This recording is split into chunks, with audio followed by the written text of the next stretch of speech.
Comme vous l'avez, n'est-ce pas, indiqué en titre, l'esclavage, pardon, et la liberté divine. Cherut pnimit et moul shi'abud chitsoni. Parfois, on est extrêmement esclave de cette réalité extérieure et nous parlons d'une liberté, si je puis dire, intérieure.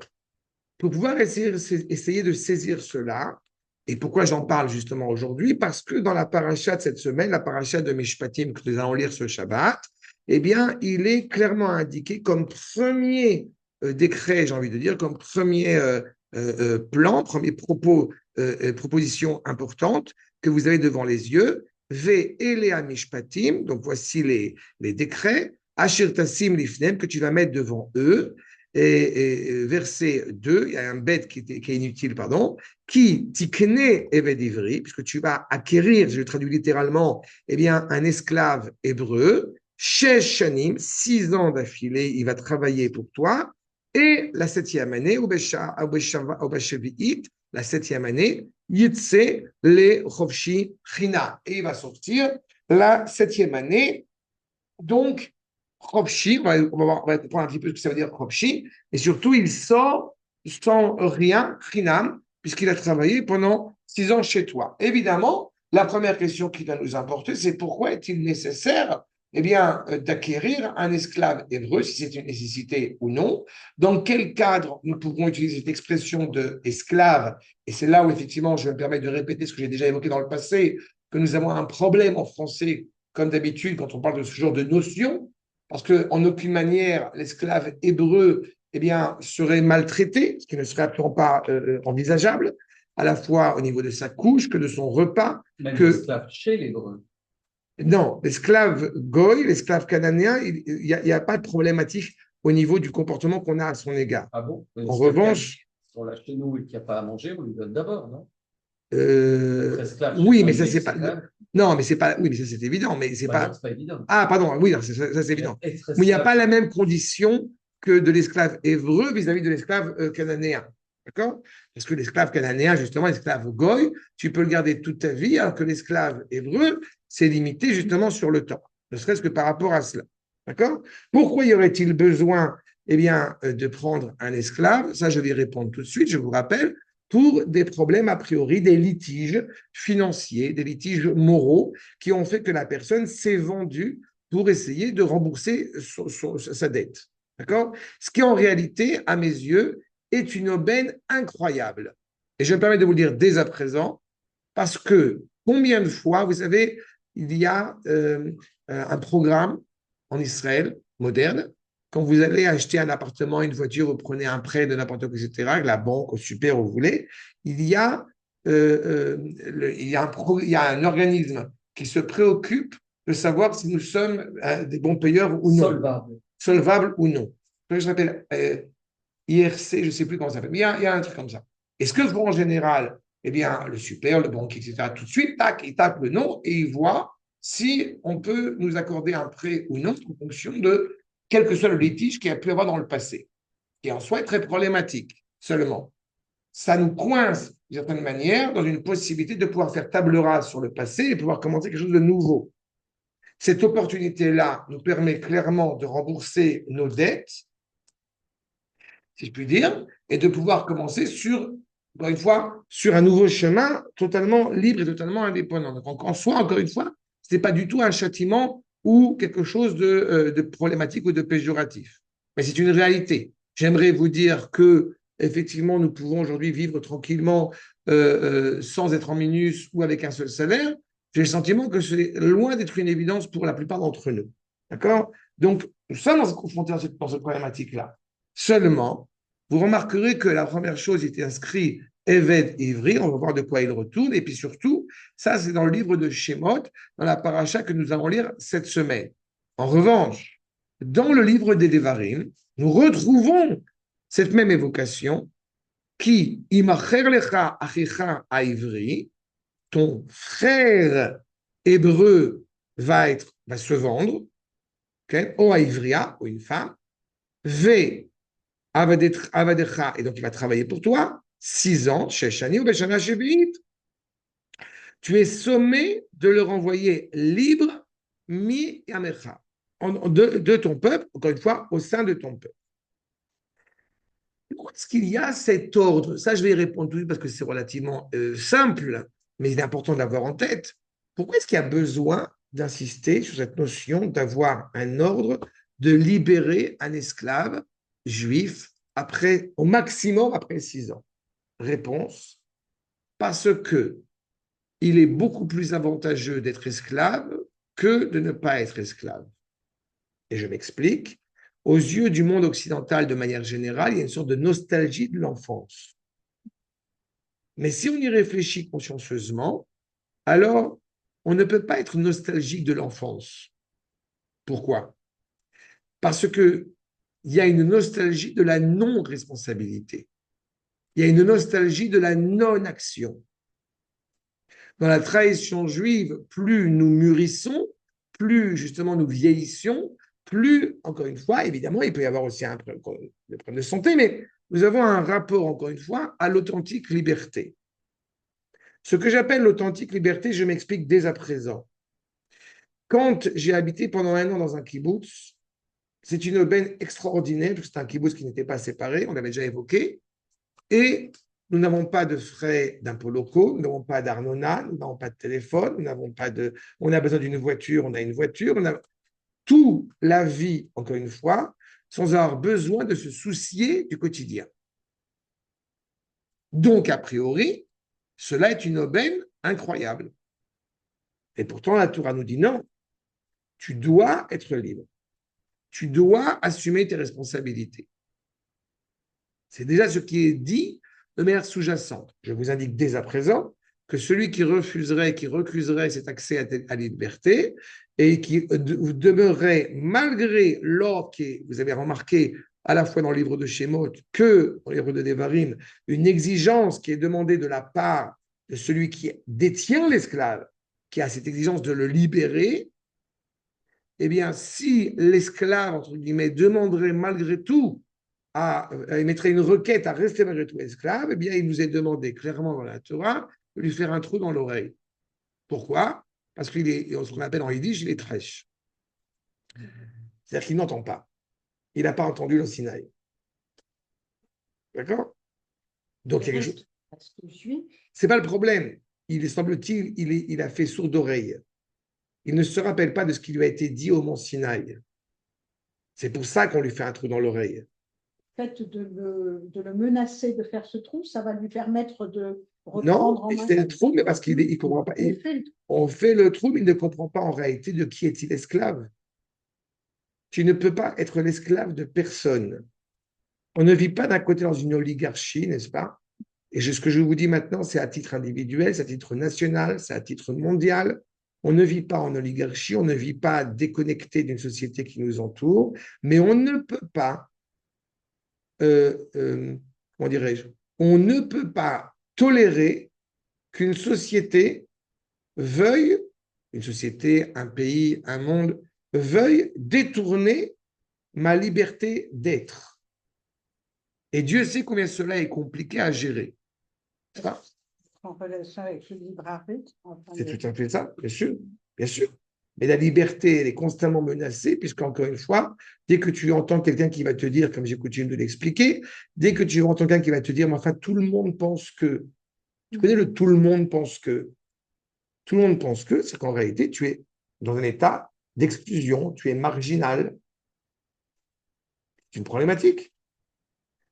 Commençons pour le moment à décortiquer un petit peu cela, puis on va revenir sur ces propos-là. Rashi. Tikne Eved Ivri, Eved Shehu Ivri, ou Eino Ela Evdo Shel Ivri. Ou c'est un esclave hébreu, ou l'esclave d'un hébreu. Eved Knaani, chez la Kartomi Israël. En fait, tu as pris un esclave, même un esclave goy, d'une famille hébraïque. Alav ou Omer, Sheshanim Yavod. Sur cela, il va travailler, comme on l'a indiqué, 6 ans. Aval, Belakor Misraël, Itse Beshesh. Autant tu as pris cet esclave goy, tu as le droit de le conserver même si tu l'as pris d'une famille hébraïque, dans la mesure où il n'appartient pas au peuple juif, tu as le droit de le conserver. En revanche, celui qui appartiendrait à Israël doit être libéré à la 7e année, les chofshi, les cherut, être profondément libre.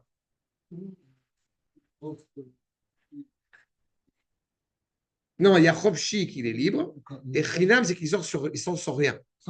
Tu t'es préoccupé pendant ces 6 ans de lui donner le gîte, le couvert.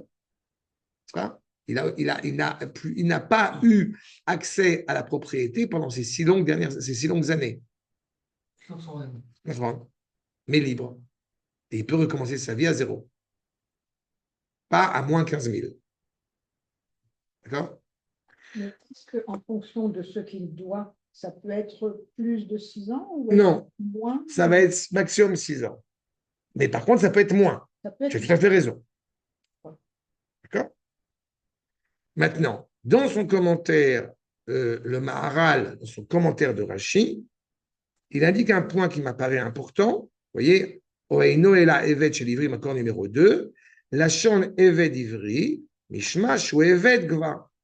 Tu n'as pas acquis un juif, tu as acquis un esclave. C'est pour ça que mon propos que j'ai dit tout à l'heure me paraît important. Tu as acquis une personne qui est déjà esclave. C'est pour ça qu'elle avait tikné Evet Ivri. Pourquoi j'utilise cette image-là? Parce que, d'abord, c'est le verset. Et en réalité, on sait pertinemment que quand une personne, pour des multiples raisons, elle ne sait pas comment elle va finir le mois, si je puis dire, elle est esclave. Vous voyez un peu l'idée que j'ai en train de vous développer. On est esclave de cette réalité-là. Tu t'es embarqué dans un projet et ça rejoint Einstein, non?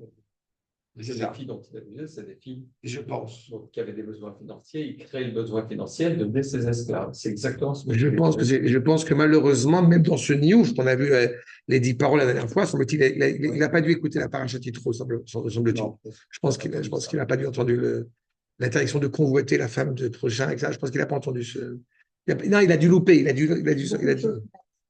a d'accord? Mais vous vous rendez compte évidemment à quel point c'est cette notion d'esclavage qui est absolument terrible. D'accord? Donc, il est déjà Éved. Les Firach et les Faresh, Éved chez l'Ivri. C'est pour ça qu'il est important de parler d'être l'esclave d'un juif. Mais cependant, si on dit un juif, si on dit Israël, pourquoi est-ce que le verset estime nécessaire d'utiliser le terme de ivri? On connaît le terme de ivri dans un sens positif du terme, d'être d'un côté du fleuve plutôt que d'être de l'autre côté. Oui. Sauf qu'on peut être aussi de l'autre côté du fleuve. Pas du bon côté, j'ai envie de dire. Et je trouve que tu as évoqué Einstein, je n'ai pas fait exprès, mais voilà. Le Kliyakar, le camp numéro 3, il donne un sens moral à cette notion de Eved Ivri. Ma Sheneemar, ce qui est indiqué, Lachon Ivri, Velo Neemar Achicha O Israël, comme on l'a vu dans le livre de Devarim, ton frère Israël. Non, on parle de Ivri. Les fiches et Kol Zera Avraham ayou me'ever anahar, Vesham Ovde Avodazara ayou avotenu me'olam. On sait pertinemment que d'un côté du fleuve de l'Euphrate, ceux qui sont comme Avraham, si je puis dire, comme Avraham, les descendants de Terach et de Nahor, sont restés des idolâtres. Ceux qui vont traverser le fleuve vont se rattacher à Avraham. Mais Ivri, c'est celui qui traverse. A priori, mais tu peux traverser d'un côté comme tu peux traverser de l'autre côté. Il revient. D'une certaine manière. C'est ce qu'il y a de dire. Justement, une fois qu'on a reçu sur soi la présence de la Kadosh Baruch Hu, à ce moment-là, on n'est plus appelé Ivri, on est appelé, nous dit le Kliyakar, on est appelé Israël. Nikra Beshem Israël. Vezéachoté. Mais c'est un commentaire que je trouve intéressant de la part du Kliyakar. Je n'ai pas vu ça dans beaucoup de commentateurs de Ivri et d'Israël. Je trouve ça très intéressant dans notre sujet. Celui qui a fauté et qui s'est vendu à cause de son méfait, à cause de son larcin, Nikra Beshem Ivri, qui achaz darke avotav chez l'Avraham. En fait, il s'est rattaché à la pensée de ceux qui sont les aïeux d'Abraham, avant d'être Abraham. Vous remarquerez qu'on ne dit pas nous sommes les enfants de Terach ou de Nachor ou même de Shem. On est les enfants d'Abraham. Donc, être Ever, c'est entendu, de l'autre côté, tu reviens à cette dimension, si je puis dire, de ceux qui ont précédé Abraham, c'est-à-dire que ceux justement qui ont commis des larcins, qui ont commis des vols. Mais vous aurez tout à fait raison de m'interroger sur le fait qu'on n'a pas entendu parler que Nachor ou même Terach ont volé quoi que ce soit. En réalité, il y a un vol qui n'est pas moins dramatique. Et ça, c'est une petite parenthèse qui, si je continue à creuser dans ce sujet, ça s'appelle Gnevat Da'at. Tu as volé la... Non, mais ce n'est pas la connaissance. Tu as volé limpidité d'esprit des gens. Saloul. Comment on dit vous pouvez dire, tu as abusé des gens. C'est aussi un vol. D'accord? Il y a aussi cette dimension-là. Parce que je vous rappelle, ce qui nous apporte d'abord et avant tout, c'est une dimension morale dans cette notion d'esclavagisme. Et autant l'esclavagisme, on va le voir, ça semble être quelque chose d'absolument mais abject, et totalement incohérent avec la pensée hébraïque, autant, semble-t-il, il peut s'avérer nécessaire pour libérer quelqu'un, pour libérer un juif. Il y a deux questions à laquelle je n'ai pas encore répondu. La première, pourquoi il y a une telle différence entre un juif et un non-juif? Et puis, d'autre part, pourquoi évoquer cette idée que l'esclave soit libéré au bout de 6 ans, alors que cette injonction ne sera pratiquée en Israël, en rentrant en Israël avec Yahushua, que 14 ans après? C'est-à-dire qu'a priori, ce n'est pas encore d'actualité. Et pourtant, on l'évoque déjà dès à présent comme première parole avant ou après le don de la Torah. Je vous répète, c'est dans le même verset, dans la même logique du verset. Voici les ordres que tu vas présenter à Israël. Première chose, la notion d'esclavagisme. Et encore plus.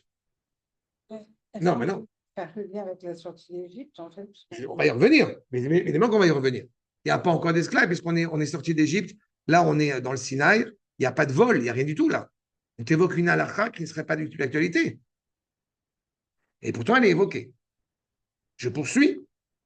Donc, juste, il nous dit deux choses, le Kriyakar. L'une, qu'on évoquerait le lien qui a précédé Abraham.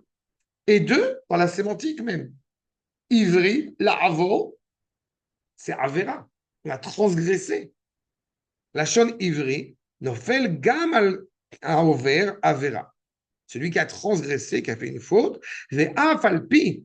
Mais là où il y a un point essentiel qu'on voit dans le Sefer Devarim, juste au moment où nous allons rentrer en Eretz Israël, c'est que même si effectivement il a fauté, michol makom achicha hu, lechach neemar achicha aivri. Pourquoi dans le Sefer Devarim on a insisté pour dire justement ton frère hébreu? Parce que même s'il a fauté, c'est ton frère. Arnaud a dit tout à l'heure une phrase qui est terrible, et j'aimerais qu'elle soit vraie, mais en plus, je suis encore plus virulent que toi sur ce point, à savoir qu'effectivement, quand on voit de nos frères qui sont sans Torah, eh bien, ils partent en vrille. Là où je suis plus virulent, c'est que malheureusement, parfois même ceux qui sont a priori imbibés de Torah partent aussi en vrille. D'accord? Ce qui prouve qu'ils ne sont pas vraiment imbibés de Torah. S'ils partent aussi en vrille, quels que soient les personnages illustrés. En tous les cas, si on parle de l'esclavage, on est obligé, encore une fois, on l'avait avec le Kliyakar, il y a une dimension bien évidemment morale, au-delà du sens de l'esclavagisme qu'on entend, encore une fois, qui est communément usité. Maintenant, on va accepter un postulat grâce au Rav Yehuda, un postulat qui est essentiel à l'égard du peuple juif, et on va voir si cela a de sens aussi par rapport aux nations. Vous voyez la source numéro 4, où le Rav Yehuda rappelle des éléments essentiels. Yesh lisko, she'avdut et bdima. D'abord, il y a un postulat essentiel. L'esclavagisme est quelque chose d'absolument tordu. sinueux, incohérent, une erreur, si je puis dire, même de la création humaine. Bgima paenoshiu ta'ada. L'humanité ne doit pas, ne peut pas tolérer que l'esclavage existe.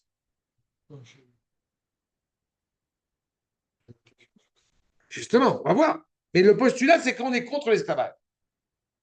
D'accord? Regardez bien ce qui se passe. Quand on lit ce que dit le Rav Yehuda ici, il y a, c'est déjà dit en sous-jacent dans ce qu'on a vu avant. Pourquoi les Égyptiens nous ont rendus esclaves?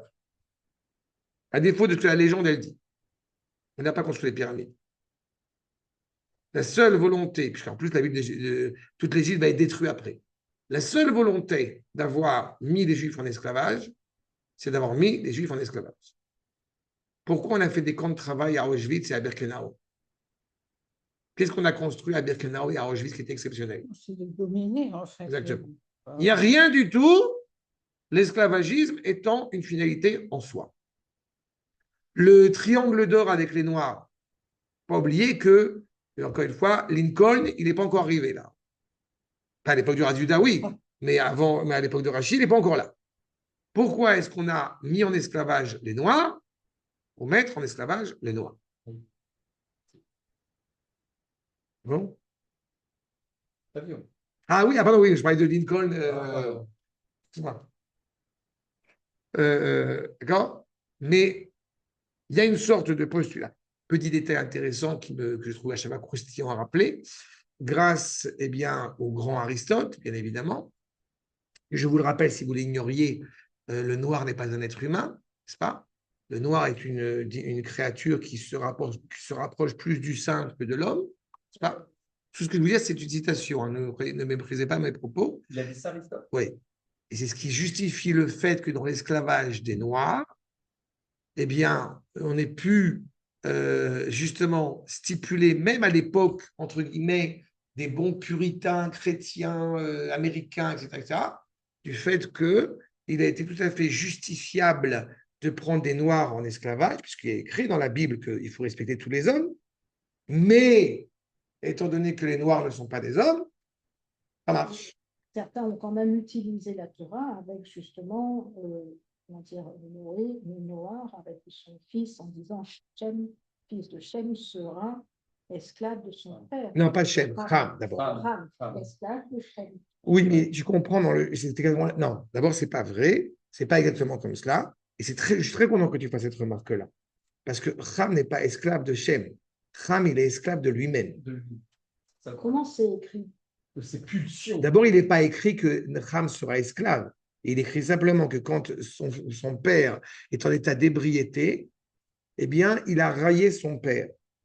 Il est invoqué, justement, il est imbibé, il est inspiré uniquement par justement ses pulsions. Et puis, tu as un fils qui est bien connu pour ça, c'est Knaan, le fils de Ham. Je te rappelle quand même pour la petite anecdote qu'il rentre dans l'arche séparer les hommes de leurs femmes, parce qu'il serait impensable comment Akadosh Baruch Hu détruit le monde, qu'on puisse avoir une jouissance privée avec son épouse. Il pêche qu'en rentrant dans l'arche, il y avait Ham et son épouse séparés. En sortant de l'arche, il y a Ham, son épouse, et Knaan. D'où il est arrivé Knaan, étant donné qu'ils ne sont pas chrétiens, donc ce n'est pas arrivé par Saint-Esprit. D'accord? Donc, ça veut dire que Ham ne peut pas se contenir. Et c'est pour ça que son fils s'appelle Knaan, puisque Knaan, Leikana, signifiant se résigner à ses instincts. Donc, c'est parce que Ham est totalement voué à ses instincts, comme il a le sang chaud, donc il est esclave d'eux. Quel aussi a le sang chaud? Oui, mais pour d'autres raisons. Ceci étant dit, je me permets une petite remarque. Ah, j'ai fait sourire Sylvia, qui pense à Marco. Non, que tu préserves. Je vais t'aider. Je vais te faire une petite remarque supplémentaire. Il n'y a plus, a priori, de colonisation dans les pays africains. Et pourtant, je continue à prétendre que les pays africains sont esclaves. Même s'ils ne le sont plus, et que politiquement parlant, cette réalité-là, c'est ça. D'accord? Tout le monde s'en fout, mais c'est une réalité qui encore une fois, qui est visible. Ils sont esclaves de quoi? Ils sont esclaves d'abord parce que l'Occident se préoccupe bien d'entretenir cet esclavagisme. d'une autre De toute manière. façon, musulmans, ils cherchent à nous mettre. Au départ, c'était les musulmans qui ont cherchent à nous mettre. Il y a toute une implication historique, mais je dis simplement que, au-delà des différents problèmes moraux qui existent et qui n'existent pas, il y a une réalité, encore une fois, où on entretient cette dimension d'esclavagisme.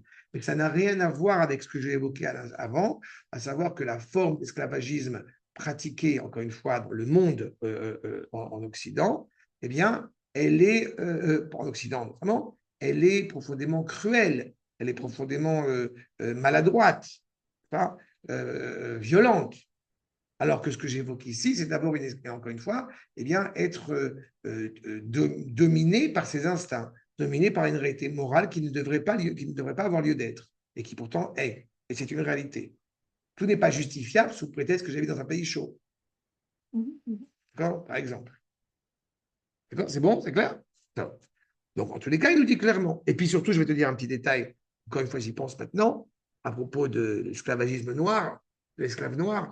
Il y a toujours, évidemment, en mémoire Armstrong, qui avait une méthode de David et qui était profondément reconnaissant à l'égard des familles juives, parce qu'il s'avère que le pourcentage, d'abord relativement infime, de familles juives qui avaient pris des esclaves noirs, et s'ajoutait à cela le fait qu'ils étaient particulièrement bien traités dans ces familles juives. Voilà, encore une fois. Oui. Mais tout cela, c'est rattaché à, encore une fois, une valeur, une prise de conscience de ce que représente la condition humaine devant le Créateur, quelle qu'elle soit, de manière générale. D'accord? Maintenant, c'est pour ça que le Rav Zouda dit cela. Il est clair qu'on ne peut pas tolérer l'esclavagisme. On va voir, justement, et je répète, comme finalité. On entend déjà que l'esclave peut être un moyen à quelque chose, mais en aucune manière c'est une finalité en tant que telle. Parce que justement, à Adam ou Adam Shalem, l'homme est un homme, est une grande fois la merveille de la création, un homme en saint, S-A-I-N, un homme normal, bari, normali, rak im ou gam atzma'i. On est cohérent et authentique par rapport à cette dignité humaine, d'abord et avant tout, si on est, encore une fois, indépendant, si on est cohérent, si on est digne de ce nom. D'accord? Donc, on est obligé parce que la dernière fois, bref, on a compris. Donc maintenant, un homme cohérent, un homme digne de ce nom, comprenez bien, encore une fois, et c'est pour ça que je l'indique, j'étale cela dans toutes les catégories sociales qui peuvent exister. Un enfant qu'on appelle en bon français aujourd'hui un tanguy, je ne sais pas si vous connaissez cette expression. Oui, mais c'est devenu une expression, comme tu as un harpagon, un homme radin. Oui, mais justement, pour d'autres raisons. 16 ans, toi. Oui, mais et toi, Sylviane, à quel âge? Tu t'es tiré à quel âge? Je sais pas. Moi, je suis partie après mon bac. Donc, 14 ans. Oui, mais carrément. Oui, mais vous comprendrez que. Et toi? Voilà. 23 ans. Voilà. Oui, mais c'est ça que je veux te dire. C'est pas une question de se tirer, parce que se tirer, c'est encore autre chose. C'est aussi des réalités qui sont. Oui, non, mais je te l'accorde, mais c'est pas ça que je parle. Je ne parle pas de cette réalité-là. Je parle parfois, on a fui, entre guillemets. C'est pas de ce cadre-là que je parle. Je parle d'une réalité totalement cohérente. Vous avez exactement l'inverse. Ça des élèves particuliers. Oui, mais voilà, c'est pour ça que j'indique que ce qui me parle et ce qui m'interpelle, et c'est une maladie à mes yeux, bien évidemment, c'est cette idée, encore une fois, où on reste en fait en état d'esclave, dans une maison dorée, dans un espace doré, enfant, et c'est pareil, c'est la même considération, le plus tard possible. Alors qu'en réalité, j'ai presque envie de vous dire que la preuve que entre guillemets, on a réussi notre éducation, c'est quand on est capable. Qui se tire du nid. C'est ça, mais pas à se tirer, en cohérence, comme tu as dit, il va construire sa famille, son propre foyer. C'est cette dimension-là. On assume ses responsabilités. Pas si physiquement, un enfant ne peut que se ravir que quand il commence à s'habiller tout seul, souvent j'ai dit ça à des jeunes parents, quand à 2 ans, vous avez un petit bébé qui commence à dire je veux porter ça, je ne veux pas porter ça, mais tu dis merci à Kadosh Baruch Hu. Il faut encadrer cet esprit de liberté, mais c'est quelque chose qui est nécessaire. Il ne faut pas le briser de la même manière, encore une fois, à 15 ans que de la même manière à 20 ans. Parce que je suis le seul ici à avoir un enfant qui aura un jour, bientôt. Amen. Des vieux parents, je suis un jeune papa. Je suis un jeune papa. Oui, on a tous vécu. Et tout cela provient de quoi, Rabotai? Atzmaout Adam.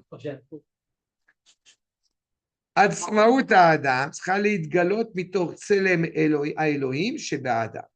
Cette indépendance-là, encore une fois, doit se révéler grâce à cette volonté d'Akash Borou que nous portons en nous-mêmes. Mitok Vurata Adam. C'est pour ça que j'ai indiqué tout à l'heure, pas en tant que fuite, pas en tant qu'une sorte de déconnexion, non. Mais cette réalité, en réalité, où on prend du plaisir à être esclave, il n'y a rien de plus grave que cela. Et c'est pour ça que le rabbi. Il y a des moments où on est esclave, quand même, d'une oui, mais on n'est manière, pas. Justement. Oui, mais que la Kadosh Baruch Hu. Ça, c'est un bonheur. Ça, c'est... Même pas. Mais là, justement, même pas. la nuance. Oh la vache. Elle a dit même pas. Non, mais je ne me sens pas esclave. Non, mais c'est pas. Encore une fois, la notion. Encore une fois, Rabotai, je vous répète, comprenez cela au sens hébraïque du terme. Oui, on est esclave de Dieu. Oui, on est esclave de Dieu. C'est évident. Mais cet esclave de Dieu, je vais bien insister sur ce point. Mais je ne veux pas avancer trop vite. On va y revenir tout à l'heure. Simplement, ce qui est important, c'est que la grandeur de l'homme, justement, c'est de n'être esclave de personne d'autre. Et c'est une grande difficulté. Et quand tu dis qu'on est esclave, on n'est pas esclave quand on est enfant. Parce qu'en réalité, et on n'est pas non plus, et on n'est pas censé a priori non plus être esclave quand on est parent d'un jeune enfant. C'est cela qui rentre en ligne de compte. Simplement, il y a un encadrement. Ça, c'est. Comme tu peux être esclave de ta femme. Mais encore une fois, l'expression de sainteté qui va être clairement inhérente à l'homme.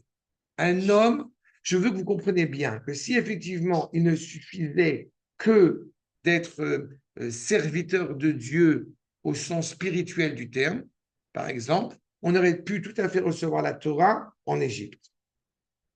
On n'a pas besoin de sortir d'Égypte. On aurait pu des Égyptiens de confession israélite. Enfin, seulement, ce n'est pas la volonté du projet divin.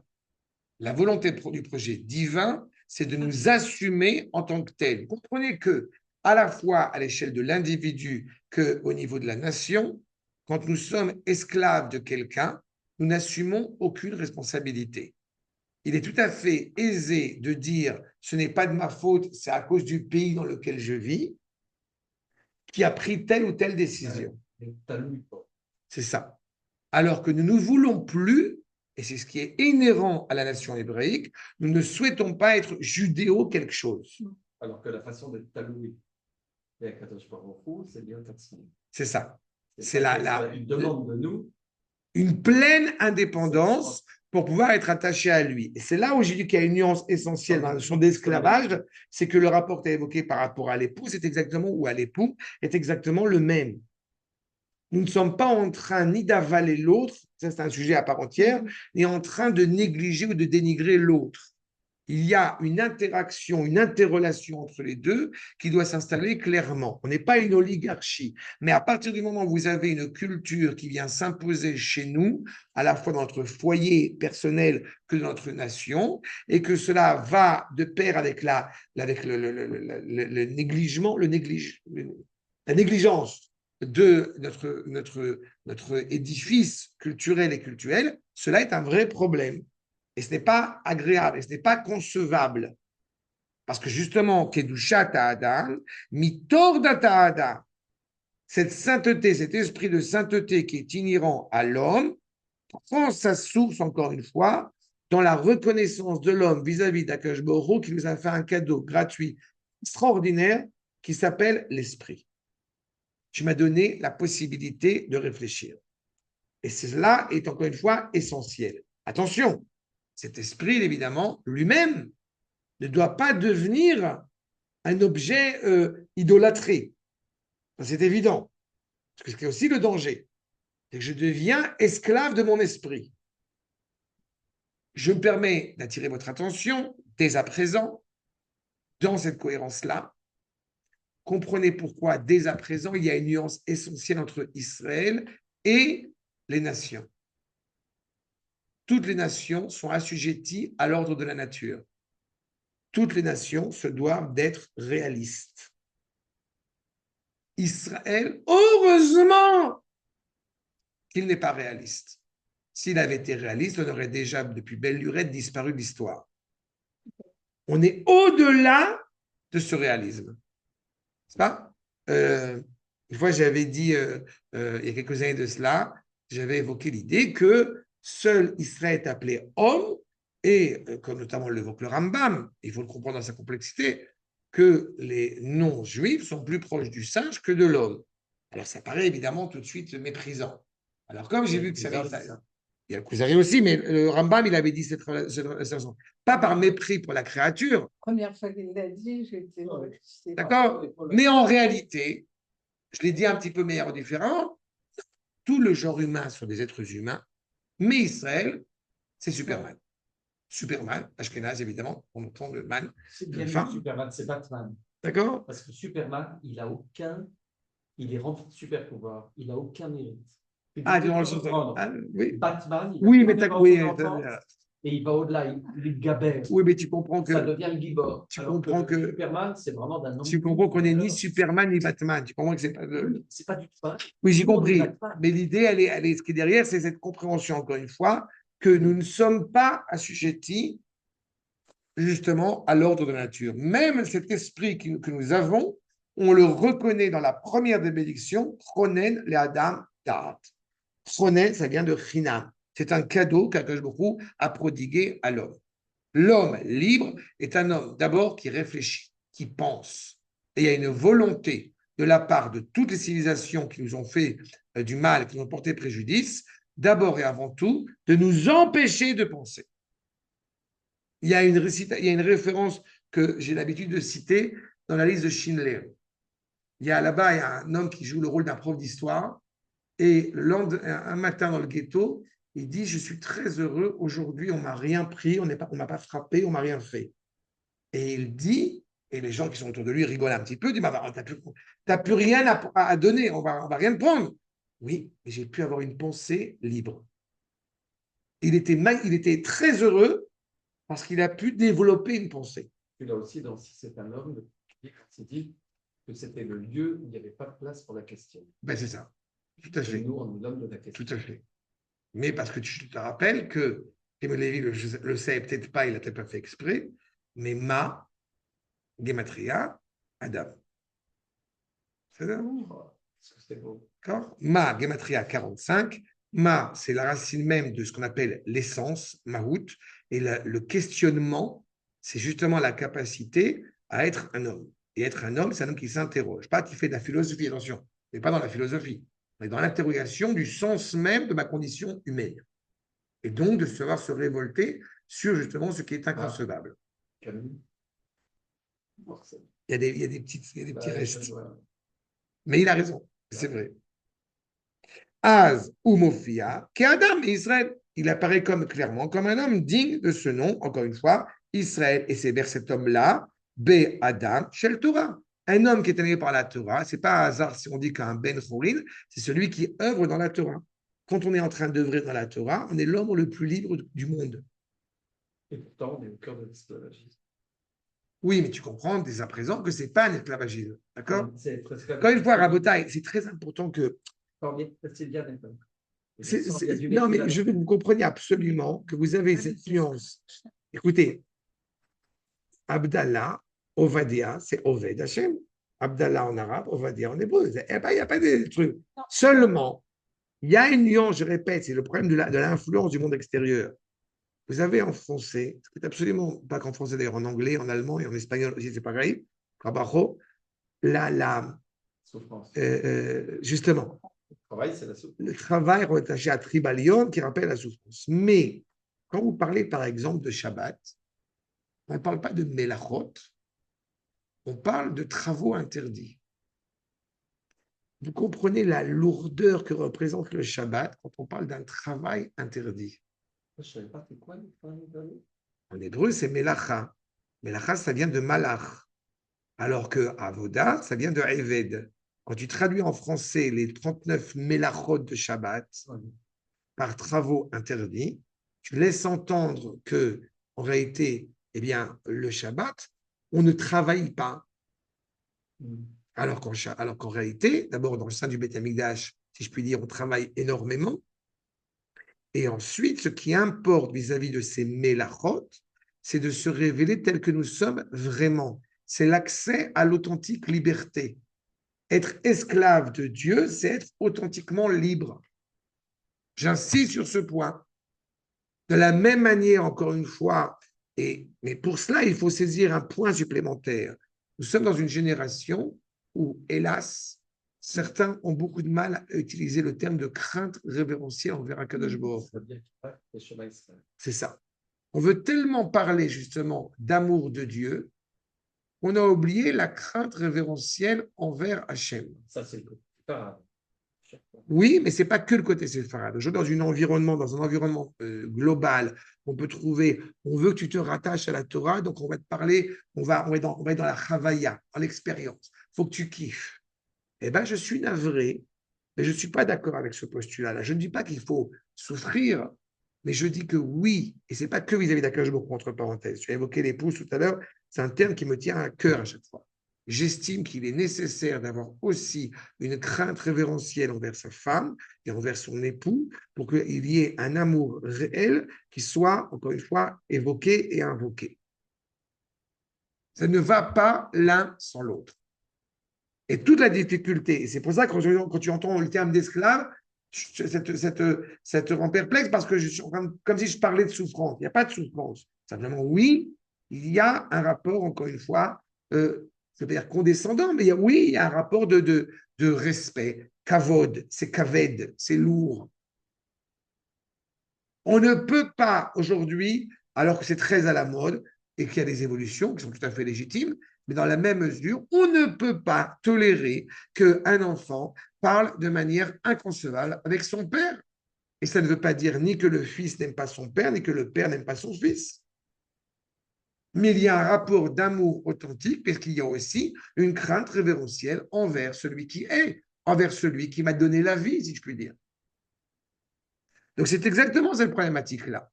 Un homme libre, c'est un homme qui s'est fixé lui-même par son identité première les limites nécessaires à sa pleine destinée.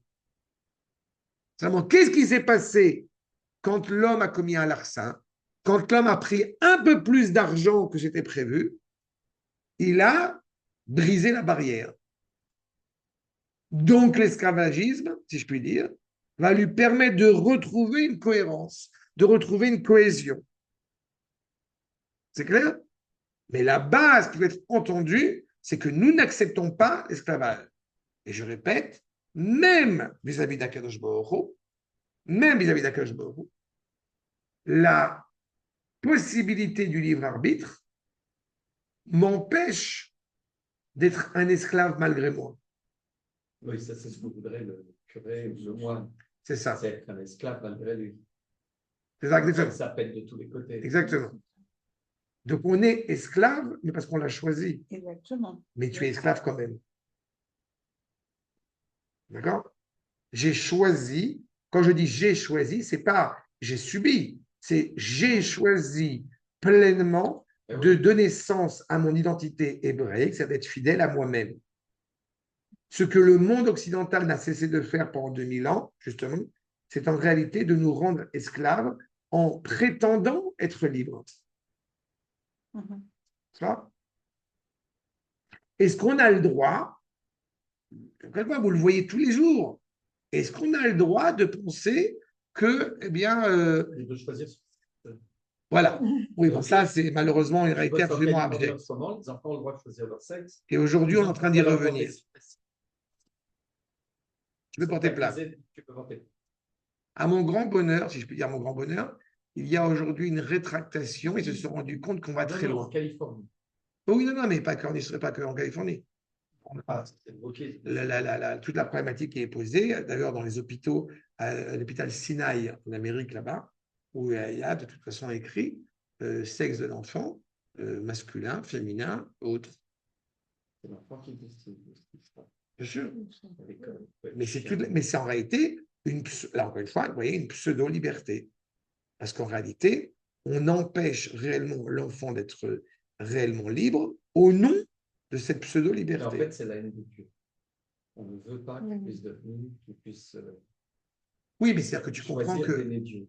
Pour eux, que ce soit son propre Et malheureusement, qu'il crée lui-même sa propre. alors, grand désarroi, ça ne marche pas. Non, je sais pas, ça crée des histoires. D'accord. Et moins dramatique, les gens qui se font tatouer ou qui se font. C'est une expression émotionnelle qui n'est malheureusement pas donnée. C'est une expression émotionnelle, encore une fois, qui est mal orientée parce qu'on n'a pas le choix, parce qu'on essaie de l'empêcher, encore une fois, d'exister. De la même manière que de toute façon, un enfant équilibré est un enfant qui a des parents. Alors, on peut discuter 3 heures sur le fait que oui, mais il a des bons parents, des mauvais parents. Un enfant qui grandit dans un environnement sans parents est un enfant qui, naturellement, ne se trouve pas équilibré. Donc, de la même manière, encore une fois, que de vouloir couper la racine d'un enfant, ça interroge. De toute façon, de la même manière, lui mettre des limites, ça lui permet de s'élever. C'est ça. Limite. Sauf que la limite, elle doit être cohérente. C'est tout un problème d'éducation. C'est que cette limite, elle doit être cohérente avec la destinée de l'enfant réel. Ça veut dire beaucoup d'écoute, ça veut dire beaucoup de discussion, ça veut dire beaucoup de réflexion pour justement savoir orienter, aiguiller. Je te rappelle que Matzpoun et que Tsafon, c'est la même racine. La conscience, et on va dire l'étoile du Nord. D'accord? Matzpoun, pareil. Midbarer. Donc on comprend dès la première chose que la première chose à penser, c'est Akirat Avdut ou Bitula. Il faut annihiler, encore une fois, l'esclavage. Veim Yomar. Veim Amar Yomar Aevet. Si l'esclave te dit, je veux rester, Lo Etzechopshi, Ze Davar Noravayon. C'est une chose terrible. Et pourquoi c'est terrible? J'ai tout le confort que je veux. Je vide mes rentes. C'est génial? Non, c'est pas génial du tout. On a un devoir d'œuvrer, de perfectionner, de construire. T'as pas de problème d'argent? Très bien. Ça me laisse du temps pour faire autre chose. Entre parenthèses, on parlait tout à l'heure sur l'intelligence artificielle. Ce qui est génial pour moi dans ce truc-là, c'est que ça permet de diffuser de la Torah en faisant un truc qui va me prendre, allez, un quart d'heure, que je laisse l'ordinateur travailler tout seul. Et qu'est-ce que je fais pendant ce temps-là? Je vais en boîte. Non, mais c'est ça, c'est pour. Ah bon? Non. Ça veut dire que ça me donne, encore une fois, être libéré de cela tout en voulant diffusion de la Torah, permet d'étudier autre chose, de construire autre chose, de m'améliorer sur plein d'autres choses. Tout ce qui peut améliorer, encore une fois, la facilité, la légèreté de la vie pour se consacrer à l'essentiel. La passion pour le golf. Exactement. Comment tu sais? Je t'ai vu. Mais j'ai eu le trou numéro. C'est vrai, dans un truc, on en parle, histoire de débile. C'est quand même des crétins, pourtant des grandes secondes du Ça les repose. Ça leur repose l'esprit. C'est un truc de. Vous êtes déjà allé sur un golf? Moi aussi, une fois, c'est un cauchemar. T'as envie de te promener, c'est joli, avec un chien, un livre à la main, tu vois. Non, mais le but, c'est pas le golf. Le but, c'est qu'ils sont à quelques-uns dans un club spécial. Ah, ben oui, c'est ça. On échange. Le CAC 40, on échange. Non, j'ai gagné Camille le dernier. Ils font vraiment en sport, mais la plupart de ceux qui le font, c'est pas bien, franchement.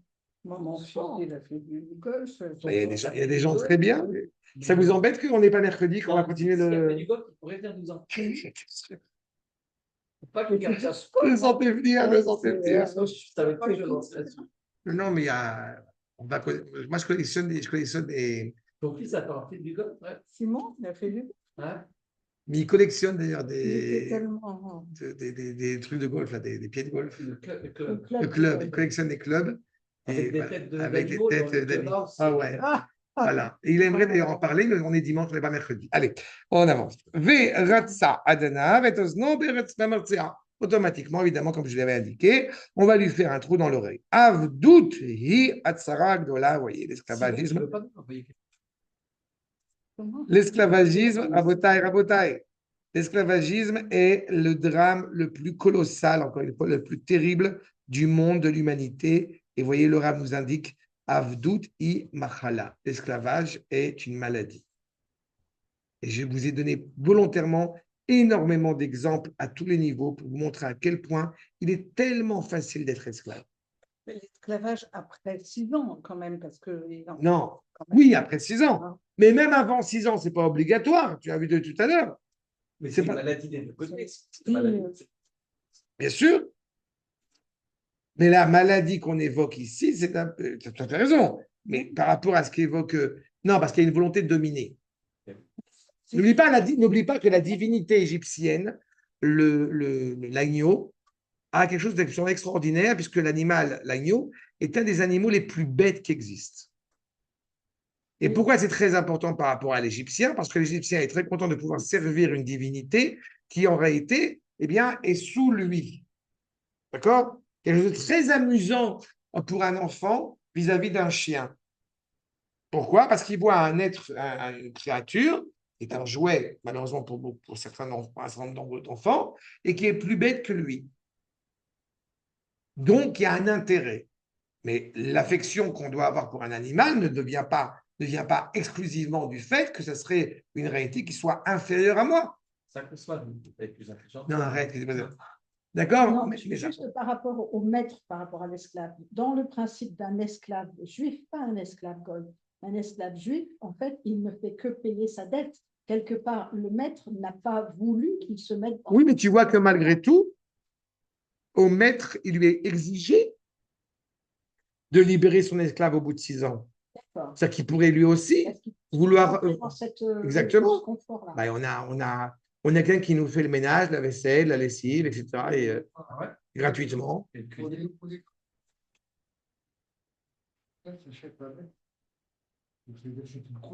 sûr. Mais c'est une contrainte aussi parce que ça coûte de l'argent. Mais encore une fois, de toute façon, il y a toujours un rapport bilatéral. Et c'est pour ça que la remarque d'Arnaud me paraissait aussi nécessaire. Mais il n'en demeure pas moins que, encore une fois, tu as très bien dit, après 6 ans, mais même avant 6 ans. Le maître, il est esclave de son esclave, si je peux mais même avant 6 ans, on n'est pas obligé d'avoir un esclave. On n'est pas obligé de se rendre esclave. On devient esclave parce qu'on se met dans une réalité et on n'ignore pas la société hébraïque dans laquelle nous vivons. On n'est pas en train de faire une société stérilisée ou, pas comment dire. Le vrai esclave, c'était les filles, c'était des malheureuses qui étaient soumises à l'esclavagisme, c'était des malheureuses. Et Einstein qui est esclave quand tu regardes. Oui, mais encore une fois, c'est pathétique. Oui, mais là, c'est pas libérable. C'est pas libérable. C'est pas libérable. Bon, là, ce n'est pas. Parce que là, la réalité qu'on a. C'est libérable en. Oui, mais même. Tu mets des limites, tu manges plus de homard. Oui, mais c'est avant. Mais ça, c'est après. Mais quand tu as porté préjudice à quelqu'un, c'est beaucoup plus complexe à réparer, à corriger. Tu as semé beaucoup d'embûches sur des générations à venir avec ce rapport-là. Mais surtout, par rapport à ce que j'ai dit là, c'est que en réalité, la personne, pour ça que c'est exclusivement sur un aspect financier et pas sur autre chose. Parce qu'on peut justement, c'est une volonté de sauver la personne que de la rendre esclave. Mais la personne, justement, c'est ça, parce qu'encore une fois, une personne qui serait, comme on dirait en français, interdit bancaire à vie, elle ne peut plus rien faire. C'est quand même un peu le principe aussi de la prison, puisque quelque part on emprisonne, donc on bloque un certain nombre de capacités.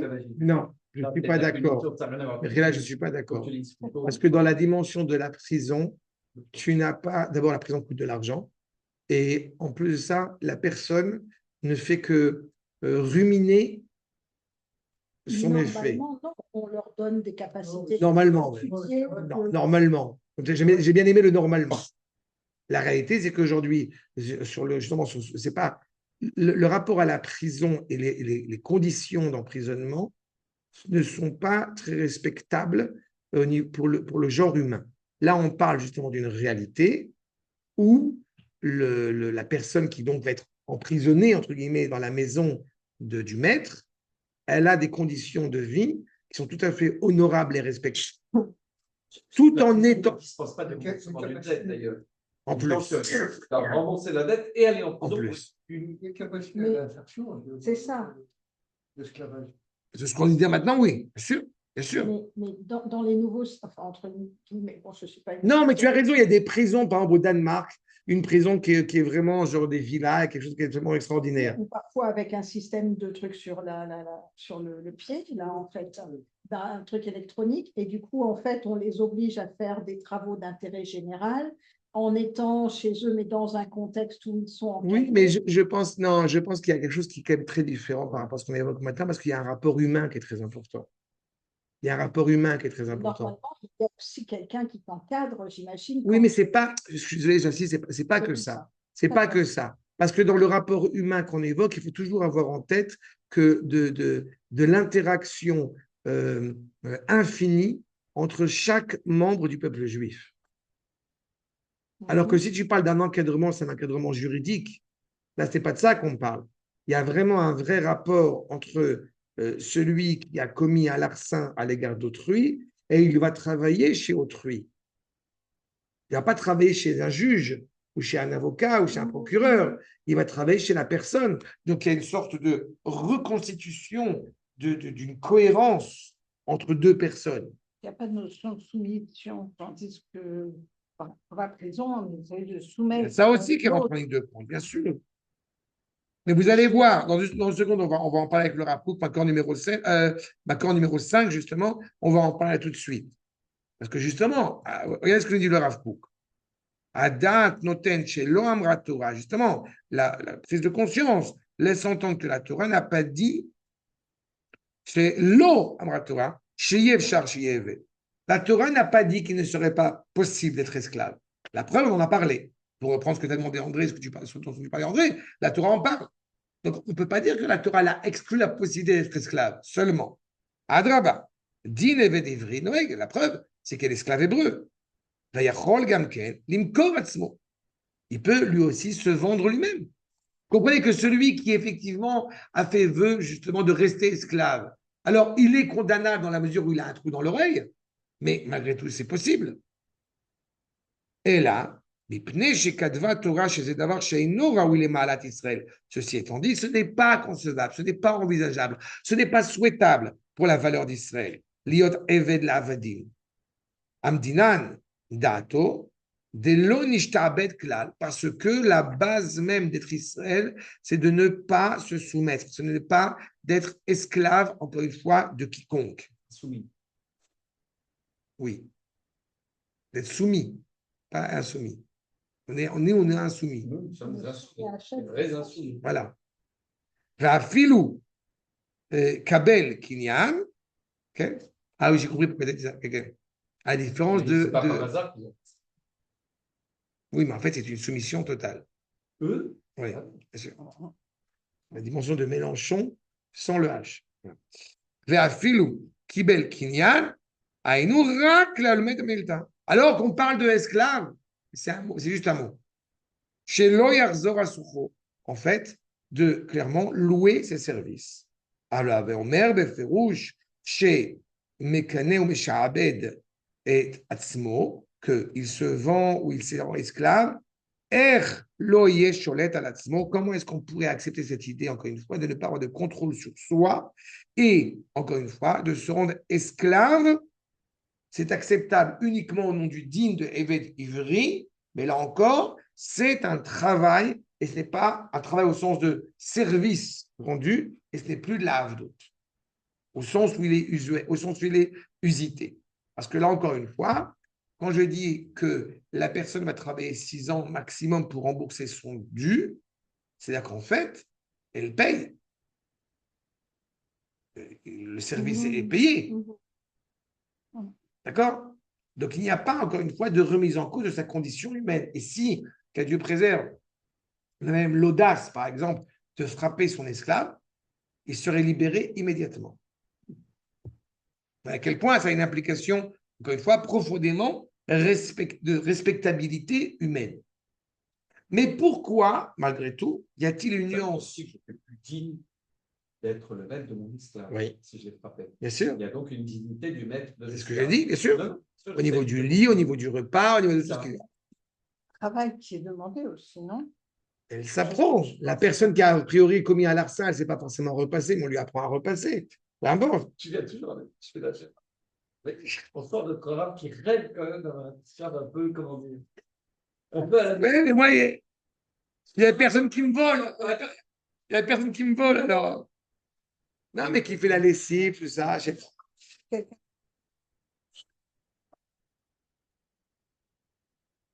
Ceci étant dit, pourquoi il y a une telle différence entre un esclave juif, on va dire, et un esclave pas juif? Il dit le Rav Harlap, accord numéro 6, Aevdel sheben metzuve veose, ainu shalul la mitzvot. Je ne peux pas ordonner à quelqu'un de faire quelque chose qu'il n'est pas habilité à faire. D'accord? Donc, les ein metzuve veose shenenu alul la mitzvot. Si j'ordonne quelque chose à quelqu'un qui n'est pas habilité à le faire, ça n'a pas la même valeur que d'ordonner quelque chose à quelqu'un qui est habilité à le faire. Je vais le dire autrement, c'est beaucoup plus facile de se porter volontaire pour faire plein de choses que de faire parce que j'y suis obligé. Et comme j'aime à le dire, quand je fais quelque chose parce que j'y suis obligé, je reprends ma leçon de crainte révérentielle de tout à l'heure, je le fais pour qui, au nom de qui? Oui, mais je suis ton obligé. Dire, c'est quand même, en français, c'est Avec quand un même T quelque chose de majuscule. noble. Avec un T Oui, majuscule. mais je suis votre obligé, c'est le nom des obligés de Dieu. C'est ça. Moi, j'ai dit le T majuscule. Oui, bien sûr, j'ai bien compris. Mais c'est ça. Alors que celui qui n'est pas obligé de faire, c'est parce que justement, il n'est pas ordonné de faire, parce que ça ne se prête pas à lui. Et en fait, nous dit le Rav, cette nuance-là qui existe, eh bien, elle est illustrée par la distinction entre un Eved Knaani et un Eved Ivri. Il faut que vous compreniez bien, comme j'ai dit tout à l'heure, la nature profondément de toutes les nations qui nous entourent sont toutes, comme je l'ai dit, assujetties à l'ordre de la nature. Donc, elles sont naturellement esclaves. La nature d'Israël étant hors espace, hors temps, hors norme, elle est ignorante de l'esclavagisme. Seulement, il faut que cette réalité absolue, éternelle, rentre dans ce monde-ci. Donc, elle va traverser un esclavagisme pendant 86 ans, pendant 210 ans. Mais comme vous le savez, parce qu'on a souvent évoqué cette expression, comme dit le Sfat Emet, la sortie de l'Égypte, ce n'est pas la sortie d'Israël en provenance de l'Égypte, c'est la sortie d'Égypte de leur conception profondément esclavagiste. Parce qu'ils sont eux-mêmes esclaves. Et ce qu'il nous dit, Evet Knaani, Goufo Kanoui. Un esclave cananéen, son corps est acquis. Pourquoi? Parce qu'il est lui-même esclave en tant que tel. Si je l'indique au niveau du bon et du mauvais penchant, vous comprendrez pourquoi est-ce que le mauvais penchant s'enorgueillise, entre guillemets, quand il a réussi à faire trébucher Israël. Parce que faire trébucher Israël, c'est faire trébucher le fils du roi. Mais faire trébucher un esclave, ça n'a pas de valeur en tant que tel. Il ne représente rien, entre guillemets, dans la cour du roi. La cour du roi divin. C'est ça. Chez Be'etzem ou Evet. D'Ivri, alors que l'esclave hébreu, il n'y a Avduchello, Rader Mikre. Comme tu as commis un larcin, bon, on va trouver la solution pour résolver ce problème. Mais tu n'es pas machinalement animé par cette notion d'esclavagisme. Donc, l'esclave volontaire, c'est le juif. Pas volontaire. Pas volontaire. Ordonné. Non, on a mis la différence entre eux. C'est parce que justement tu es le fils du roi que tu ne peux pas faire ce genre de tâches. Donc l'esclave obligé, c'est le juif, et l'esclave volontaire, c'est le Vis-à-vis d'Akadosh Baruch Hu. L'esclave, faire vœu d'esclavage, c'est inhérent à un non-juif. Donc il est normal qu'il soit esclave. Alors que la notion d'esclavagisme pour un juif lui est totalement étrangère. Donc il ne peut pas être esclave. Si une personne,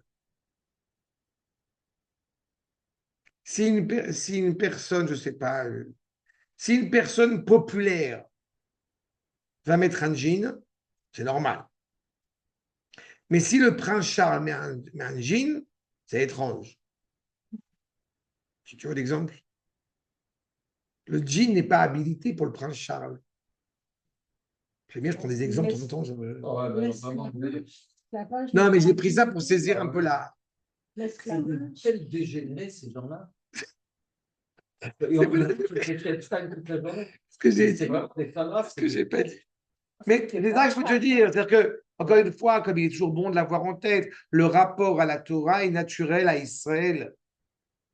Mais alors pourquoi La notion de liberté est naturelle à Israël. Donc, par conséquent, tu ne peux pas imposer un esclavagisme à Israël pour l'éternité parce que ça lui est totalement étranger. Alors que pour quelqu'un qui est naturellement esclave, bah, il est naturel qu'il soit esclave. Pourquoi alors on parle de l'esclavagisme alors c'est nous, juifs en C'est ce qu'on a dit, parce que malheureusement, il y a une réalité sociale qui fait que nous pouvons être subis à cette notion d'esclave pour rembourser un larcin. Mais uniquement dans ce cadre-là. D'accord? Mais comprends bien derrière cela que est-ce que Israël est à la hauteur? On va voir dans 2 secondes avec le Zéna, vous posez la question, mais je crois que bon, ça va dans le sens, dans la cohérence une valeur cours. morale à la... Si Israël est cohérent vis-à-vis de sa valeur morale, il n'y a pas lieu de parler d'esclavage. Seulement, la réalité, c'est que malheureusement, avec 2000 ans d'exil d'autant plus, et on le voit bien en sortant d'Égypte, nous avons subi quelques torts, nous avons subi quelques scories de la part des nations qui nous entourent, et ce qui fait qu'on n'est pas pleinement cohérent par rapport à ce que nous sommes. Mais je répète, la nature profonde, encore une fois, d'Israël, vous avez la suite, que mon Mishualou les mitzvot bufo, kanu la kadosh bohu. Ton corps, il n'est rattaché machinalement, naturellement à Akadosh Baruch Hu. Taneshama, j'en parle même pas. Ou Be'etzem, ou Metsuve, Veose. Ou Misheino Metsuve, Veose. Ou Rag Begader En Gufo Kanui. En fait, tu n'es pas obligé d'être esclave. Je parle pour un non-juif, mais tu as une inclinaison naturelle à l'esclavagisme du monde de la nature, de la bassesse, de la terre. La nature d'Israël étant rattachée à l'absolu ne peut pas tolérer pour l'éternité cette notion d'esclavagisme qui lui est totalement contraire, antithétique à son identité. Donc, période messianique, il n'y aura plus d'esclavage? Pas la période, mais dans la mesure où Israël se révèle, encore une fois, dans toute sa splendeur, il n'y a pas lieu, et encore une fois, je vous rappelle, avec les conditions juives, pas les conditions goy de toute façon. La violence, ce n'est pas notre propos. Mais dans la mesure où le monde est pleinement réparé, il n'y a pas lieu qu'Israël soit, encore une fois, se doive de rembourser un larcin quelconque, puisqu'il n'y aura plus de larcin. Mais est-ce qu'il y a des gens actuellement qui sont esclaves, qui remboursent les larcins? Pour l'instant, on n'a pas d'effet d'ivry, à ma connaissance. À ma connaissance, je ne crois pas. Pas d'esclave du tout. Oui, mais il n'y a pas ce rapport-là. Il n'y a pas ce rapport-là que nous avons à l'égard. Il y a quand même. Mais on n'a pas, évidemment. Mais le rap l'a dit au début. Le mec qui achète, il y a L'endetté, il est esclave. Il est esclave, mais il n'a aucune possibilité de résorber son problème. Jusqu'à preuve du contraire, je crois que Bagatz n'a pas encore voté en faveur de l'édifice à Sanhedrin. Je crois, je crois que Mia, elle hésite encore. Je crois que Miara, elle hésite encore à donner. Et le coiffeur de Aaron. Bah. Ça sur la Ouais.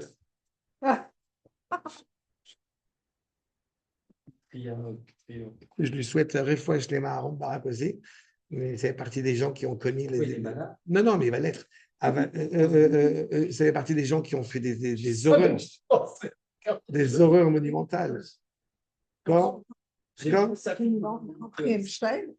il n'y a pas de problème. Mais la réalité. Vous voulez pas Oui, elle n'a pas beaucoup d'argent, la pauvre. Elle doit avoir du mal à finir les mois. Mais non, mais très sérieusement, vous comprenez que l'appareil judiciaire actuel d'Israël, malheureusement, ne prend pas le temps d'écouter cette noblesse, cette grandeur de la Torah. C'est dommage. Je pense qu'ils le font malheureusement volontairement, mais c'est abject. Mais c'est ça qu'il faut que vous compreniez. Donc, quand tu me demandes est-ce qu'il y a des esclaves aujourd'hui, non.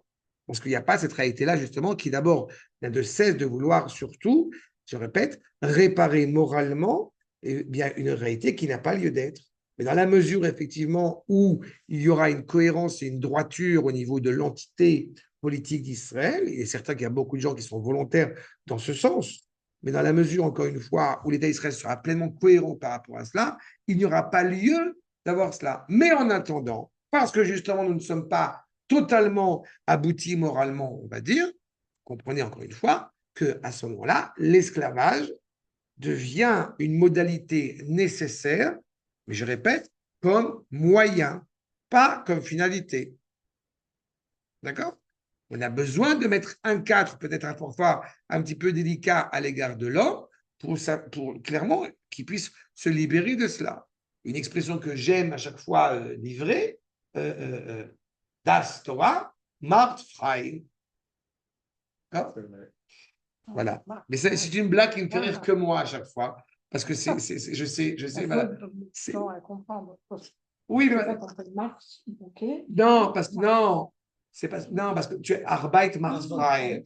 Tu as à l'entrée la vie. Ça me fait rire, c'est une blague noire. C'est de l'humour noir à 300%. À l'entrée de Auschwitz, tu as Arbeit macht frei. Le travail rend libre. Et donc, je dis simplement que à Torah macht frei.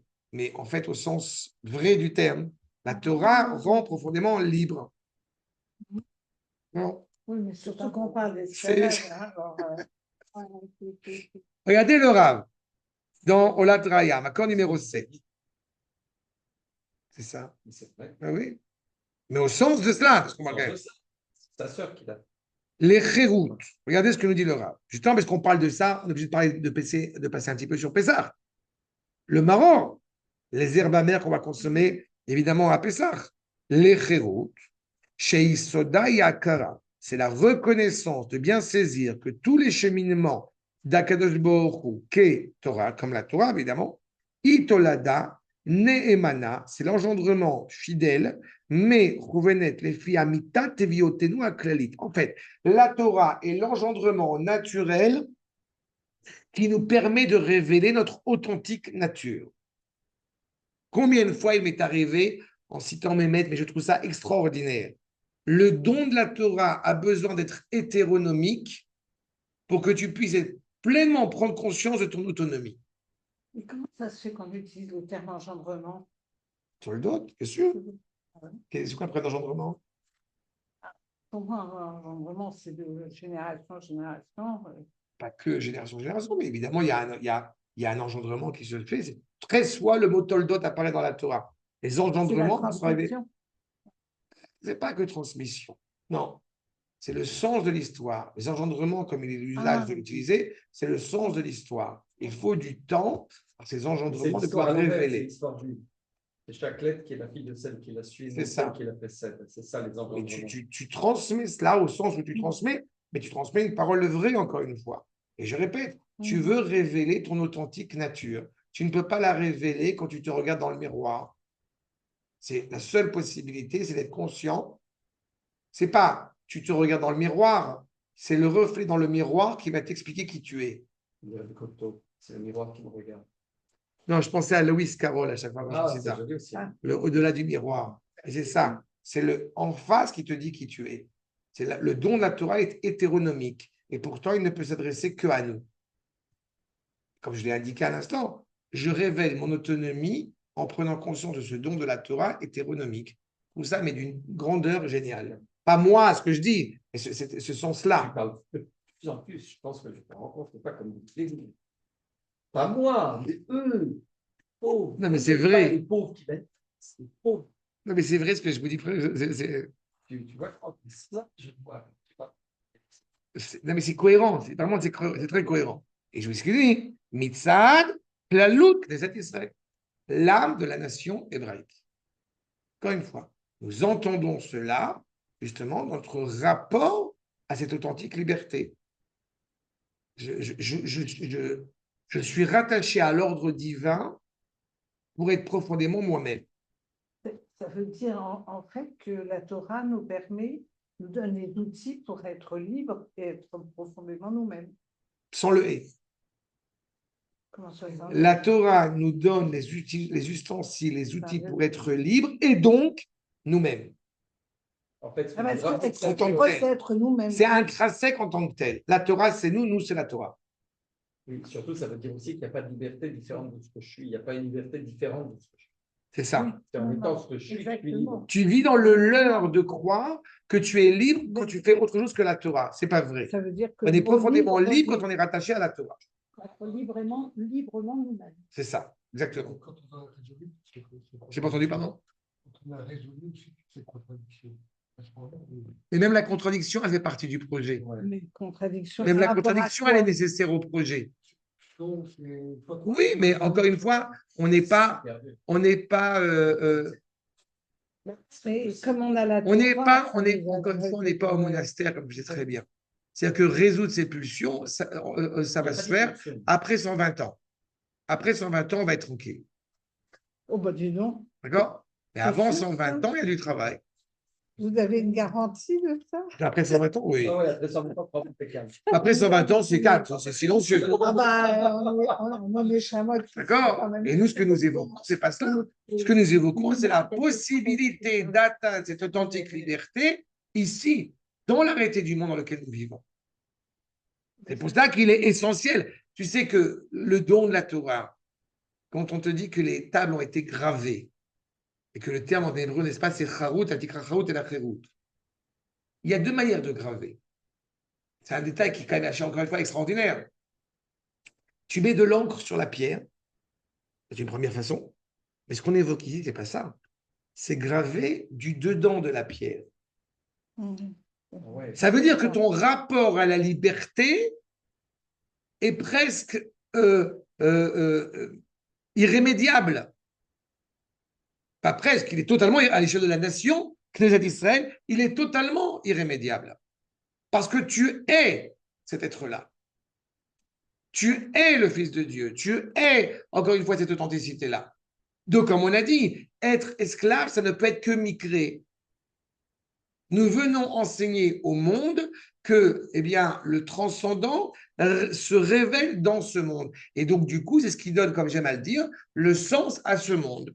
Seulement, comme nous vivons dans une réalité où nous n'avons pas encore acquis, eh bien, l'authenticité de ce projet, donc l'esclavage est possible.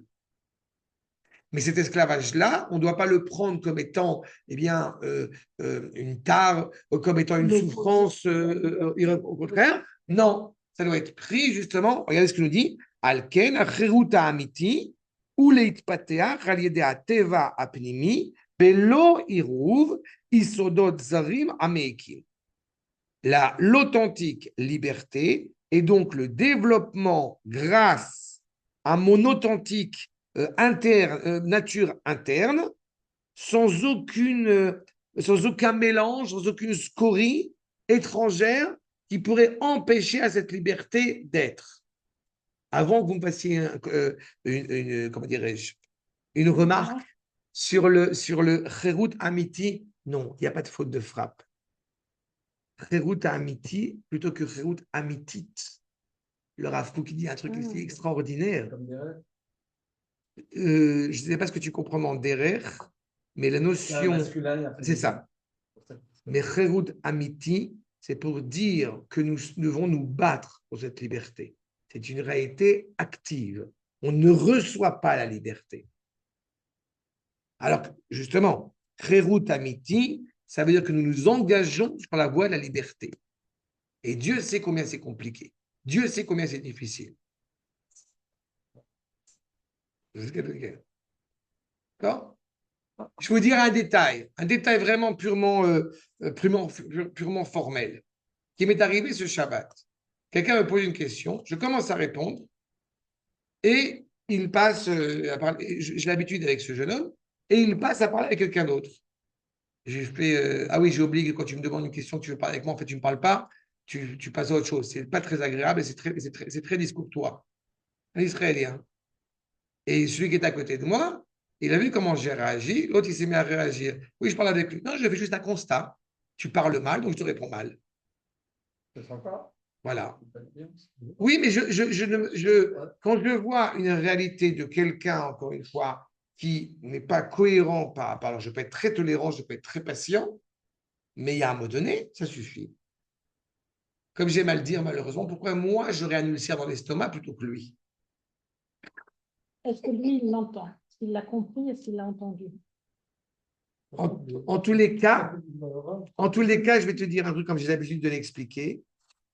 Il est fondamentalement important dans un rapport humain que il y ait, pour que je ne haïsse pas mon frère dans mon cœur, que je lui fasse une remontrance pour ne pas enfreindre l'injonction qui dit Ve'aftale racha kamocha. Donc, je ne suis pas en train de dire qu'il faut être violent à chaque phrase qui parle à sa place, parce que sinon, on ne s'en sort plus. Mais il y a un rapport qui doit être, encore une fois, cohérent, qui doit être droit dans cette réalité-là, et pas par haine pour mon prochain, au contraire.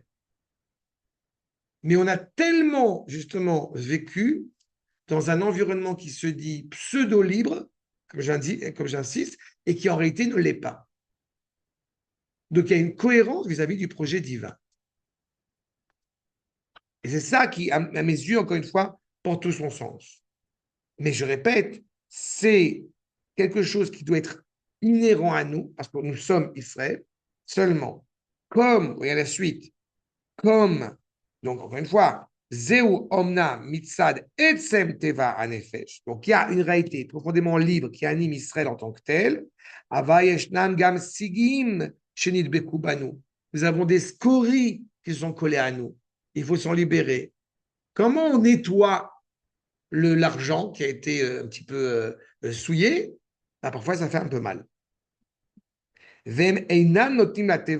Justement, ces scories qui se sont collées à lui ne permettent pas à cette nature pure Israël, la tset et la foi, de se révéler pleinement. C'est pour cela, Alken, inenu trichim le kabel, gamken, et avdut aneima. C'est pour ça qu'on doit aussi recevoir, eh bien, une sorte d'esclavage agréable. Je vais te dire un truc en plus, auquel je pense maintenant. Un esclavage agréable. Je vais m'expliquer. Avodat Eved Lashem Eloé Israël. Le service, je puis dire, de l'esclave de Dieu, le Dieu d'Israël. Je vais vous dire un petit détail. Je vais parler tout à l'heure de la crainte révérentielle qui est nécessaire à l'amour d'Akadosh Baruch Hu. Manitou raconte que son père, le Rav David Ashkenazi, eh bien, il a pris sur lui des chumrot, comme beaucoup de grands talmidei rachamim. Maintenant, vous allez comprendre un peu plus pourquoi je m'insurge quand j'entends des gens qui veulent prendre des chumrot, on dit des choses que la halakha n'a pas exigées, en veux-tu, en voilà. Dit Manitou que le Rav David Ashkenazi, pour continuer à entretenir cette crainte révérentielle envers Akadosh Baruch Hu, prenait sur lui des choses en plus. Sauf que c'est un grand ami de Raham qui peut se permettre de le faire. Mais pourquoi fait-il cela? Parce qu'il a, d'une certaine manière, il n'a plus de crainte envers le Créateur. Il est profondément aimant du Créateur. Il n'a plus de limites. Je réitère mon propos. Vous savez pertinemment que nous avons des mitzvot assez et des mitzvot l'autre assez. Fais et ne fais pas. J'aime tellement Akadosh Baruch Hu, donc je passe mon temps à agir pour Akadosh Baruch Hu. Je n'ai plus de problème avec ne fais pas. Eh bien, c'est un problème. Il y a une nécessité en faisant et être conscient de ne pas faire. C'est ça l'esclavage agréable dont il parle. Il y a on n'est pas entré dans la souffrance, mais il y a une nécessité à ne pas faire. La crainte. Oui, elle est motivée par la crainte. Mais je répète, pas une crainte qui, encore une fois, est évoquée par la peur, une peur maladive, une peur trompante. Dans le faire. Oui, mais quelqu'un qui est tellement attaché, encore une fois, à l'autre. Ah, il fait le bien naturellement. C'est ça. Mais par contre, il mange du homard. Je veux dire par Mais, là, il mange du homard parce que ça ne fait pas de mal, mais faire du bien, c'est important. Oui, mais là, justement, c'est très dangereux pour quelqu'un qui. Ça, c'est clairement dangereux pour quelqu'un qui, malheureusement, n'est pas suffisamment animé par l'amour de Dieu. Mais quelqu'un qui est un érudit profond, tu te doutes bien, encore une fois, qui n'est plus dans cette question de savoir si je vais manger ou je ne vais pas manger cachère. Vous voyez qu'on étudie Havakouk ensemble. Mais il parle avec Akadosh Baruch Hu directement. Pourquoi est-ce qu'il peut être capable, peut-être même de s'exalter devant Akadosh Baruch Hu, presque de faire des remontrances à Akadosh Baruch Hu, et le chapitre qu'on est en train d'étudier en ce moment, malgré tout, à un moment donné, d'opérer un regret, de se dire, mais je n'ai pas parlé avec n'importe qui. J'ai parlé avec Akadosh Baruch Hu. Il y a une nécessité à cette crainte. Il y a une nécessité, encore une fois, à cet avdout neima. On ne veut pas un père, on ne veut pas un rave, on veut un copain. Et bien ça, c'est un problème. Je pense qu'il est nécessaire, encore une fois, d'être, tout en étant profondément proche, d'avoir cette distance. Vous savez que ça fait 30 ans, on ne citait que lui, ça fait 30 ans que je connais le Rav Cherki, je le vous vois. Non. Et il me tutoie. C'est une distance, mais on passe notre temps à se rapprocher, à toujours Oui, vouloir mais se rapprocher. je parle parce que je parle en français. En hébreu, traditionnellement, on parle à un rab, tu sais, à la troisième personne du singulier. Okay. Oui, mais je parle à Dieu. Comment un juif il parle à Dieu? Oui, mais tu vas dire Ata dans le rapprochement, et Oui. juste après, tu dis quoi? Elohenu. Ah oui. Tu parles d'un rapprochement, ce qu'on appelle en bon français transcendantiyut et émanantiyut. Transcendance et émanence. C'est quand même la vie d'un juif, c'est toujours vouloir se rapprocher d'Hachem. Oui, en étant conscient que c'est impensable. Tu te rapproches de lui en étant conscient que c'est Quand impossible. on fait des prières, tout ça. Oui, c'est très bien, mais tu te rapproches encore une fois de la. Encore une fois, tu es une chimiste. Tu peux me définir, s'il te plaît, le plus infini et moins infini? À peu près, vas-y, définis-le-moi. Oui, non. Voilà, D'accord. t'as compris. C'est exactement ça. Là-bas, c'est une théorie, là, c'est vrai. Tu ne peux pas te rapprocher d'Akadosh Baruch Hu, encore une fois, puisque tu parles de l'absolu. Donc, tu te rapproches éternellement.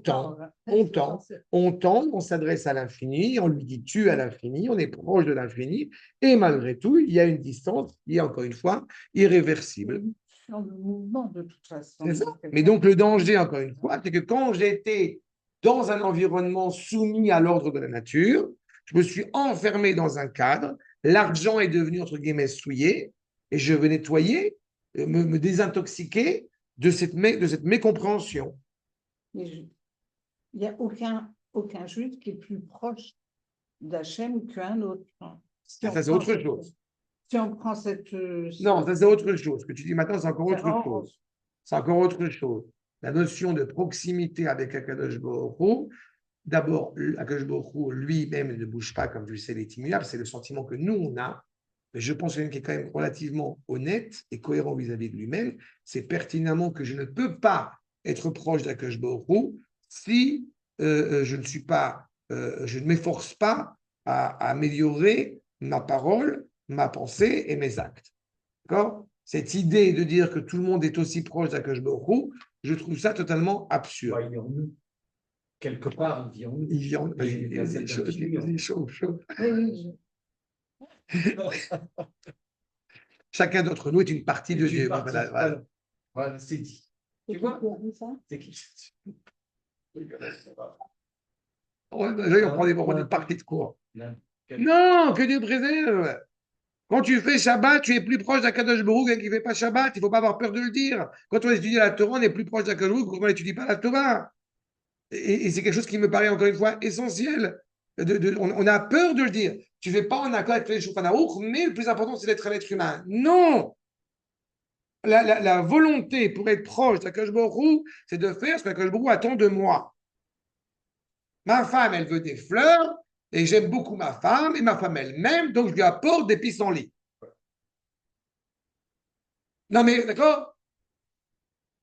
Non, je pas, vous avez compris l'idée. Vous avez des métaphores en ce moment. Non, mais dans le sens où, encore une fois, la proximité avec l'être aimé s'exprime avec des actes. Et quand on a tendance à dire que moi, je porte Dieu en moi, et chacun, encore une fois, c'est du blabla.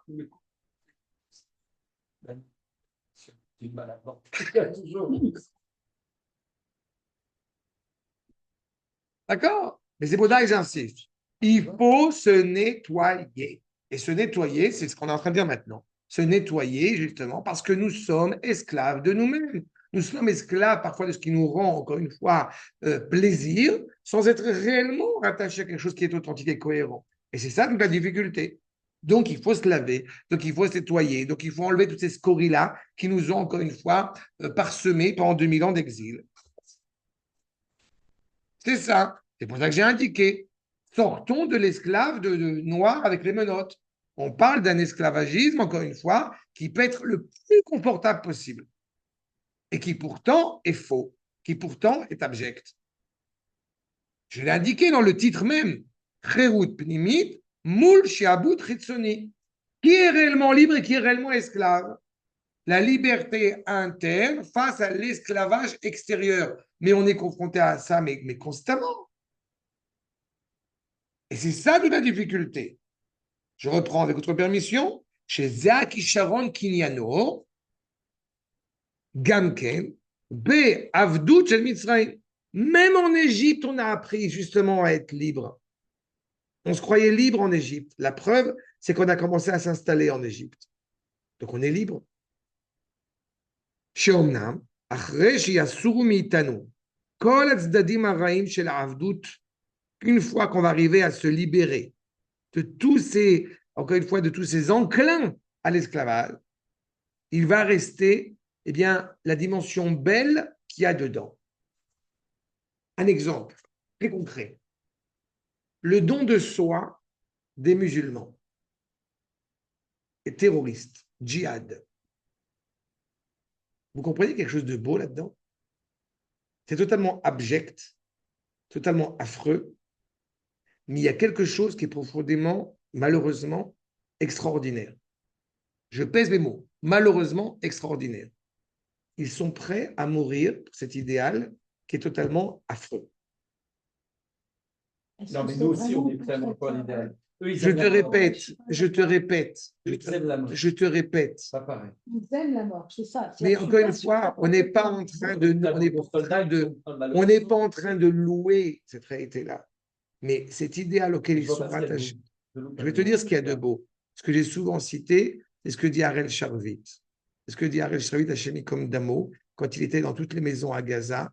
Vous avez la mosquée d'Omar dans chaque maison à Gaza. C'est ça que je dis.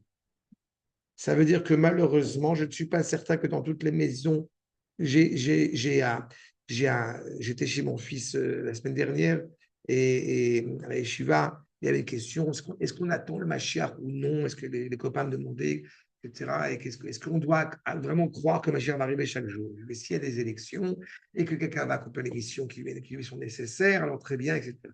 Mais en réalité, qui attend vraiment le Mashiach? À mon avis, il faut être concret. Quand je dis qui attend, c'est-à-dire qui se met en place pour. Combien de fois cette même table, je l'ai évoquée? Quand je fais un cours sur les éléments du Beth Amikdash, qui s'arrête pour plusieurs raisons, mais peu importe, combien de centaines de personnes y a-t-il à ce cours? Ce n'est pas à l'ordre des priorités, ce n'est pas à l'ordre des choses. On veut l'authentique liberté. De quelle liberté on parle? On veut la liberté du projet divin. À quel point nous sommes prêts à nous investir pour cela? Quand tu dis qu'effectivement nos soldats y tombent, personne ne remet en cause la grandeur de nos soldats. Mais réfléchis une seconde, pourquoi on se bat? Pourquoi on se bat? On se bat pour la seule raison qu'ils nous ont fait du mal. Non. On se bat pour une terre, c'est pas vrai. Très bien, c'est pour ça qu'il faut être réaliste et qu'il ne faut pas conquérir Gaza. Juste chauffe-moi là-dessus. Non, pas toi. Pas toi. Mais c'est ce qui se passe aujourd'hui. Non, aujourd'hui, ça change. Pour l'instant, encore une fois, à l'échelle, encore une fois, de nos dirigeants, c'est loin d'être la problématique. Ça va venir. Peu importe, encore une fois, peu importe que ça vienne ou que ça ne vienne pas, on est tous d'accord, c'est un processus. Mais nous parlons encore une fois de se libérer du joug de l'exil dont nous avons du mal à nous libérer. C'est pour ça que je te dis qu'une fois qu'on se sera libéré de ce joug de l'exil et qu'on aura pleinement saisi que nous ne sommes pas les serviteurs ni de Trump, ni du pharaon, ni de qui tu veux, mais que nous sommes les serviteurs exclusivement d'Akash Borou, cela sera Atzad hayafeh shebo. Ça sera la belle dimension de l'esclavage au sens où nous servons un être aimé et aimant. C'est Shirachirim. Mais on n'en est pas encore sorti. Il y a tellement de choses magnifiques qui sont en train de... C'est pas moi qui vais dire le contraire, Nathalie. Je suis pas en train de te dire le contraire. Je dis que ce à quoi nous devons aspirer et auquel nous sommes aujourd'hui, il faut être conscient que nous ne sommes pas encore arrivés. Je suis le pionnier de dire qu'il faut arrêter de dire des choses négatives. Donc, je suis pleinement d'accord avec toi. Et je dis en parallèle, à l'échelle de l'entité, encore une fois, du peuple, et quand je dis le peuple, on peut l'étendre jusqu'à au moins Brooklyn, on n'en est pas encore là. Mais par contre, ce que j'ai vraiment du mal, c'est à entendre, c'est cette espèce de comparaison avec les djihadistes. Enfin, je veux dire, ça ne peut pas être pour moi un objectif. Enfin, c'est pas un objectif. Ce n'est pas un objectif. Mais leur capacité, encore une fois, à mourir pour un idéal et pas à mourir par dépit, est une réalité en tant que telle. Face à l'Empire occidental qui n'est plus prêt à mourir pour rien, tu as un univers qui est prêt à mourir pour tout. Mais c'est leur force et c'est aussi ce qui fera leur déclin. Ils ne savent pas pourquoi. Enfin, moi, je ne suis pas en train d'être. Tu as bien compris que je ne suis pas en train d'essayer d'être dithyrambique à l'égard de l'islam. Ce n'est pas ça la problématique. D'accord? Je dis simplement que c'est une question qui doit nous interroger. À quel point souhaitons-nous nous libérer, encore une fois, de l'esclavage?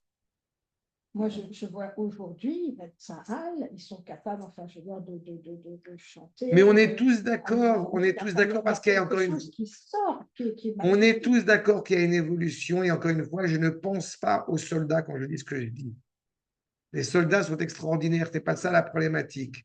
C'est au niveau, encore une fois, de l'entité de l'État. Nous sommes en train progressivement, encore une fois, et pourtant ce n'est pas encore fini, de sortir de ce carcan de dire il nous faut une terre parce qu'on a vécu la Shoah, mais ce n'était pas encore si évident, il y a encore quelques années, et pas tant d'années que ça. Mais justement, nous, c'est parce que nous avons cette liberté, enfin, que c'est difficile de réussir à amener tout le peuple à comprendre ça, mais c'est la beauté de la chose, parce que si on impose par la loi, par le machin, qu'il faut mourir pour le truc, c'est pas la même chose. Ils n'ont pas fait le même type de travail que celui qu'on est en train de faire dans l'ensemble. Donc, on veut à l'échelle du peuple, je répète, se libérer de l'esclavage. C'est ça. D'accord. Oui. Donc, mais le peuple n'est pas naturellement libre. Non, mais il ne faut pas se distinguer des autres. Le peuple n'est pas le peuple d'Israël, malheureusement. Encore une fois, si le monde entier est rattaché à un esclavage, quel qu'il soit, de quelque forme que ce soit, la nature profondément d'Israël, comme on a dit, est d'être profondément libre, et que les scories de l'exil ont imputé et imposé à nous, eh bien, des souillures d'esclaves qui ne sont pas notre nature profonde. Non, je ne sais pas, parce que même si on remonte à nos pères, enfin, est-ce que véritablement ils n'avaient aucune scorie et eux n'étaient pas du tout. Abraham était hébreu. Donc le monde entier pense d'un côté, il pense de l'autre côté. Yitzhak est monté sur l'autel. Yaakov Avinu est l'homme de la vérité. Et pourtant, les fils de Yaakov Avinu, les fils d'Israël, il y a quand même des choses affreuses qu'ils vont faire. C'est la preuve que, Baruch Hashem, tu n'as pas vu la série de courses sur la vente de Yosef et de ses frères. Oui, mais il n'y a pas que ça. Il y a eu avec plaisir, je t'écoute. Non, mais ça veut dire aussi qu'il y a un travail à faire. Il ne suffit pas d'être le fils d'eux. Mais sur les fils de Yaakov, c'est un sujet à part entière que j'ai traité abondamment. Et c'est beaucoup plus complet que ça en allait. Non, il faut bien comprendre le fond. Et le fond, c'est l'esprit justement de la liberté et de la vérité de chacune des identités des fils de Yaakov qui s'affrontent et dont l'affrontement est nécessaire. Tu l'as vu? Patron du Shinbet, t'as attendu, c'est pas grave. Ce qui est encore une fois nécessaire sur notre propos, c'est que je ne remets pas en cause la notion de service. Quand je dis le djihad, je dis ces pourritures, je parle j'aurais presque envie de dire, un service aveugle. Oui. Il y a quelque chose de beau dans ce service aussi Je aveugle. ne trouve pas. C'est marrant, ça m'arrive rarement, je ne suis pas d'accord avec toi, mais je suis content. C'est bien. Oui, mais vous avez raison de ne pas être d'accord. Mais c'est Dire pas... service aveugle, ça va pas Il n'est pas ensemble. motivé par la raison exclusivement. Euh, Ça peut paraître problématique, mais c'est encore une fois, une des bases du problème. Ils sont Ils sont comme esclaves. ça, ils sont esclaves d'une autre façon. Ils sont... Et je suis d'accord, c'est pas ça le fond. Le fond, c'est qu'encore une fois, Chez Hitler, il y avait une beauté dans la façon d'être. non, d'abord, encore une fois, si on met de côté, le sentiment qui est tout à fait légitime, il faut savoir aborder non, il faut savoir aborder l'engouement pour un livre. Oui, ce mec, hein. Ah ouais, si on met de côté le salon, quel dirigeant! Écoute, ça, c'est un sujet à part entière. C'est un sujet à part entière. Je ne suis pas en train encore une fois, d'essayer de louer les pourritures qui existent. On t'aime beaucoup. Je dis simplement que oui, si vous mettez de côté le ressenti qui est, encore une fois, qui est pleinement légitime, ne méprisez pas, ne négligez pas la force des pourris. Ah, mais non, on néglige pas leur D'accord? force. Mais on Ce que l'admet je veux pas. te dire, mais tu ne l'admets pas parce qu'encore une On fois, il y a- l'admet On pas. l'admet Ah. pas. non, mais c'est pas une question Il y a d'admiration. quelque chose de beau. Il y a quelque chose de marquant, quelque chose de marquant que, Je comprends encore une parce que fois, j'aime le rap, je comprends non, ça. mais il y a quelque chose qui nous manque encore une fois, dans cette Je trouve investigation. pas que ça demande. Non. On est à fond dedans, Non. on est venu ici, on ne sait pas. Pas vous, mais pas, on est pas. Mais tous, le Mais peuple, qui, les mots du on a genou, cette... ils ne nous cette- intéressent pas. cette C'est beaucoup liberté. pareil. C'est ce qu'il est en train de nous dire sur l'esclavage, quelque chose de beau dans l'esclavage. C'est ce qu'il est en train de nous dire. C'est Non, il est cher, là, nous, Hatzad a fait chez Beau. dans le peuple juif, Bien sûr. l'esclavage du peuple, mais pas dans l'esclavage de ceux. Oui, mais il s'exprime par le fait que justement, comme je l'ai indiqué, il s'exprime dans cette capacité à dire que c'est vrai, c'est juste, c'est beau, pas parce que mon esprit a accepté que cela soit vrai et beau, mais parce que c'est vrai et point final. C'est pas Et c'est cette difficulté-là je pense à laquelle nous avons du mal à entendre. même qu'ils ont une espèce d'adoration. Mais les de côté, on s'en fout, c'est pas ça le fond. Non, mais du fait de faire du mal et du. Donc, mais non, mais encore même une pas fois, pour leur Dieu. c'est pas, non, mais c'est pas ça que je parle. C'est pas de ça que je parle. Laisse tomber. C'est pas de ça que je parle. Ce que je veux dire vraiment, c'est que la capacité, encore une fois, à agir et à faire ce qui est vrai parce que c'est vrai. Non, je pense qu'ils le font parce qu'ils. Laisse tomber, mets-les de côté. Taper. Laisse tomber, mets de côté. Peu importe que vous n'avez pas seulement saisi ce que j'ai en train de dire par rapport à eux, mais on s'en fout, c'est pas mon propos. Ce qui m'importe, c'est que par rapport à cette notion d'esclavage, dans cette capacité, encore une fois, à faire ce qui est vrai, parce que c'est vrai, point final. Vous pouvez monter, descendre, tout ce que vous voulez. L'histoire d'Israël, malheureusement, eh bien, elle a justement cette capacité et aussi cette incapacité à être capable d'honorer la vérité parce qu'elle est vraie. D'accord? J'ai passé mon temps ces derniers mois à essayer d'expliquer pourquoi est-ce qu'un grand Talmid Chacham comme le Rav Tao, par exemple, est allé manifester aux côtés du Mont Haredi contre le fait de partir à l'armée. Et on se dit, mais comment c'est possible? Le Rav Tao, élève du Rav Kook, comment est-ce qu'il peut penser un truc pareil? Parce que le fond du problème, il n'est pas là. Le fond du problème, c'est à quel point nous nous battons pour la Torah ou non. Nous n'avons aujourd'hui deux idées dans la société israélienne qui passent leur temps à essayer de dire c'est ou l'armée ou la Torah et qui n'ont pas la jugeote de dire d'aller à l'armée, j'y vais au nom de la Torah et je vais à la Torah et je vais à l'armée. Mais dans cette compréhension, encore une fois, que l'un ne va pas sans l'autre. Il y a une volonté dans l'État d'Israël d'essayer de négliger, d'amenuire la valeur absolue de la Torah. Et c'est ce point-là, et sur ce point-là que je dis Allahu Akbar, quand ils disent Allahu Akbar, je dis sur ce point-là, on est capable, encore une fois, d'être esclave, justement, au sens où nous servons le Dieu un. C'est ça mon propos. Et c'est cette notion-là, et quand je vous dis nous, je me mets dedans, okay? C'est pas genre vous ou non. Nous sommes dans cette notion-là où nous sommes en train constamment de chercher des justifications pour tel acte ou pour un autre. Même s'il nous apparaît, encore une fois, comment dirais-je, quelque peu négligeable. Je voulais que je sois un peu plus virulent. Vous vous interrogez 2 secondes quand vous mettez vos chaussures, si c'est tellement important pour Akadosh Baruch Hu de mettre la chaussure gauche sur la chaussure droite.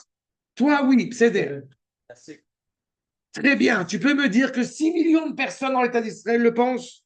soyons concrets. Donc voilà, ça veut dire que nous ne sommes pas encore totalement libérés d'un esclavagisme occidental au profit d'un réel esclavage. Chaque instant de la vie. Il y a un moment d'ennui gratuit ou perte de temps. Même quand je me lave les dents, je pense à les dents, c'est merveilleux. Mais encore une fois, c'est tout à ton honneur. En même temps, Je ne parle pas, je ne encore une fois, je ne parle pas de l'individu. Je suis pleinement d'accord avec toi, mais justement, c'est pour ça que j'insiste de nouveau sur ce propos. Je ne parle pas de l'individu. Je parle encore une fois du peuple. Si nous étions si libérés de l'esclavagisme, encore une fois, auquel malheureusement nous sommes parfois réduits, alors, eh bien, nous ne serions pas en train de discuter sur la place que représente le monde du temple ou non. Non, mais je ne dis pas que nous ne sommes pas en train de tendre vers quelque chose et donc encore loin de cet objectif. C'est mais très je dis vite. que nous sommes en chemin. Mais tu as raison sur un point qui est essentiel, c'est que, et c'est une nuance essentielle au-delà de l'aspect mortifère évidemment de ces pourris, c'est que nous sommes motivés par l'amour d'Akadosh Baruch Hu face, et donc de la créature, face à une réalité, encore une fois, qui est totalement l'antithèse de cela. Là-dessus, on n'a pas de contradiction là-dessus. Mais c'est ce qu'il nous dit. Chez Aliado Yuchal Adam Be'ava Lisbol Gamken Mashu Neged Retsono Venetiato. Quand on est capable d'aller avec amour pour Akash Baruch Hu et supporter ce qui est l'antithèse de ce que peut-être mon désir profond, mon désir simple, extérieur, immédiat a envie de faire. Juste par rapport à C'est pour ça que j'ai indiqué la manière dont je l'ai indiqué. Je suis sûre du tout que ceux qui le font par amour du djihad ou de quoi que ce soit. Ils le font parce qu'ils aiment massacrer, ils le font pour des raisons comment dire. Mais je ne vais pas chercher ma leçon morale chez Mohammed ni chez Hitler. C'est pas de ça que je parle. Je parle du fond. Je parle de la racine de l'acte qui est mis en évidence. Nous sommes, encore une fois, Désolée, j'ai du mal. Non, mais c'est fondamental. On s'approche du mois de Hadar. On s'approche on s'approche de Purim. Nos soldats sont capables de tuer un enfant de 6 ans? De plus en plus, oui. Très bien. Est-ce que notre peuple a vécu cela et a vu cela comme quelque chose de profondément positif et encourageant Ils sont en train d'évoluer là-dessus. Donc, alors, tu es en train de confirmer ce que je dis. Autant, je ne dis pas que les Arabes qui sont prêts à envoyer leurs gamins à la mort comme ça, ils le font par amour de Dieu. Non, ils le font par amour de la mort. Parce que il y a un truc passionnant à nous dire que de temps en temps, il a le droit de penser autrement que nous. Non. Et que c'est pas grave, autant mais le fondement, encore une fois, de l'esclavage auquel je fais référence, c'est cette capacité, je répète et j'insiste, à suivre le projet du Créateur. J'ai dit aveuglement, c'est pas au sens aveuglement sans aucune réflexion, j'espère que c'est bien clair, c'est aveuglement au sens de au-delà de la raison, au-delà de l'entité. C'est le Nassé Nishma, mais il y a quand même Nishma. Il y a Nassé. Oui, mais Nishma, c'est un privilège. Nishma, c'est un privilège. D'accord? C'est un cadeau. Oui. Nishma, c'est un cadeau de la part du Créateur. C'est pour ça qu'on mange le maror le soir du Seder. C'est pour ça que j'insiste. C'est exactement cela. Le Isod Amaror, on mange de l'amertume alors qu'on est sorti d'Égypte. On mange encore l'amertume le soir du Seder. Non, c'est pas grave. Les Kabel, Rabotai. Les kabel be'ava et merirut achayil. Les kabel be'ava, c'est qu'on accepte encore une fois l'amertume des personnes, des moments de notre vie, encore une fois. On les accepte avec beaucoup plus de facilité quand on sait quelle est la finalité de ce projet. Et quelle est la finalité de ce projet? Le projet divin. Vous comprenez que dans un environnement, je réitère mon propos, vous comprenez que dans un environnement où on est constamment confronté à post-sionisme, post-truc, l'État ne va plus, c'est fini, on s'en va d'Israël, et bien justement, c'est parce qu'il manque ce point-là, à mes yeux, qui est essentiel. Voilà. C'est parce que justement, il manque ce point-là. Quand on sait, vous voyez la suite du Rav, chez Yodéa, chez Stéphanav, Matara, Eliona, Vena'ala Moussarim. Quand on sait pertinemment que devant nous, il y a un projet extraordinaire, supérieur, moral, ça veut dire tu montes, tu descends, il y a des obstacles, il y a des enfreins, ça marche pas, gauche katif, pas gauche katif, je continue. Vous avez raison, on est en train de retirer les D'accord? Eh bien, c'est ça, exactement cela. D'accord? Je sais qu'on n'a pas fini, mais on est obligé de finir. On est obligé de finir, tant pis, il y a une malasot. Le Shem Ishmael. Je voudrais vous dire simplement deux choses. Ce que nous dit le Shem Ishmael. En fait, ce que va nous dire le Shem Ishmael, c'est la première chose. Pourquoi est-ce que cette première mitzvah de se libérer de l'esclavage est aussi nécessaire, est aussi fondamentale, et qu'elle fait, directement résonance avec Akadosh Baruch Hu qui nous a sortis d'Égypte. Mais la question qui demeure et que pose le Rav est la suivante. Est-ce que je suis sorti d'Égypte pour parler avec Akadosh Baruch Hu, ou comme il faut que je parle avec Akadosh Baruch Hu, donc je suis sorti d'Égypte? Si on parle, c'est pour ça que j'ai évoqué tout à l'heure le côté de État, refuge, etc. Si nous sommes, sortis d'Égypte parce qu'on souffre, il faut sortir d'Égypte, bon, puis on va recevoir la Torah, alors on n'a pas compris le sens même des choses. Il est impératif que l'intimité entre le Créateur et la créature d'Israël se révèle en toute son entité. Et par conséquent, cela va passer par la libération de l'esclavage pour pouvoir être rattaché à mon bien-aimé. C'est ce que dit le Shem Ishmael. Mais il ajoute un point essentiel. Pourquoi est-ce qu'on parle des 6 ans qui sont, semble-t-il, dans ce verset? Parce que quand nous parlons a priori de la liberté de l'esclavage, c'est être libéré de toutes les facettes, si je peux dire du cube, de toutes les facettes de l'ordre de la nature dans lequel nous vivons. Mais être rattaché à Akadosh Baruch Hu, c'est au-delà de cela. C'est le 7e. Ce n'est pas seulement comprendre que nous étions esclaves, donc il faut se libérer, comme toute réalité qui existe dans le monde. C'est comprendre qu'en réalité, cet élan de liberté qui est exprimé par l'intimité entre le Créateur et la créature d'Israël dépasse l'ordre de la nature. C'est clair sur cette nuance?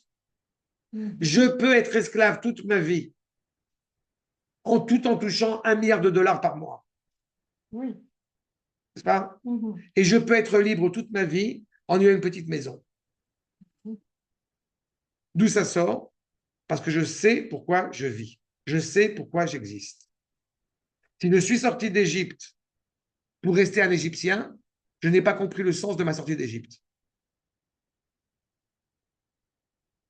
Je suis ouvrier, je suis esclave du carcan dans lequel je vis. Je n'ai pas appris à concevoir le sens spécifique de l'identité d'Israël.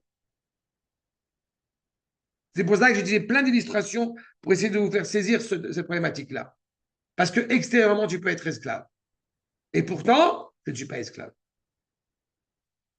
Maintenant, je voudrais terminer, et c'est exactement ce qui fait résonance avec cette idée que je suis celui qui t'a sorti d'Égypte, pas celui qui a été... D'accord. Quand j'habitais à l'Espérance, moi, j'étais des officiers, des gens qui travaillaient chez moi. Parce que c'est quelque chose qui est inhérent.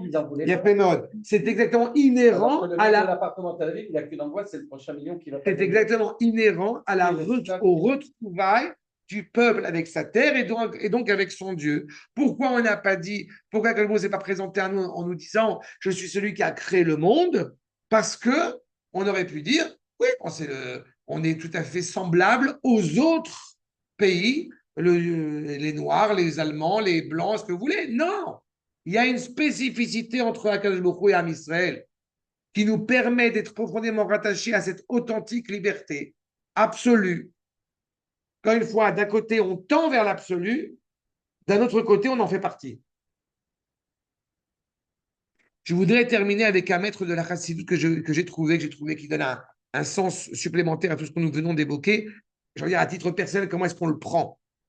Le Rabbi Chaim Kalonimus Schwartz, mi Nanash. Nanash, ça peut être le sel. C'est entre les deux. Tzarich liot, nous dit.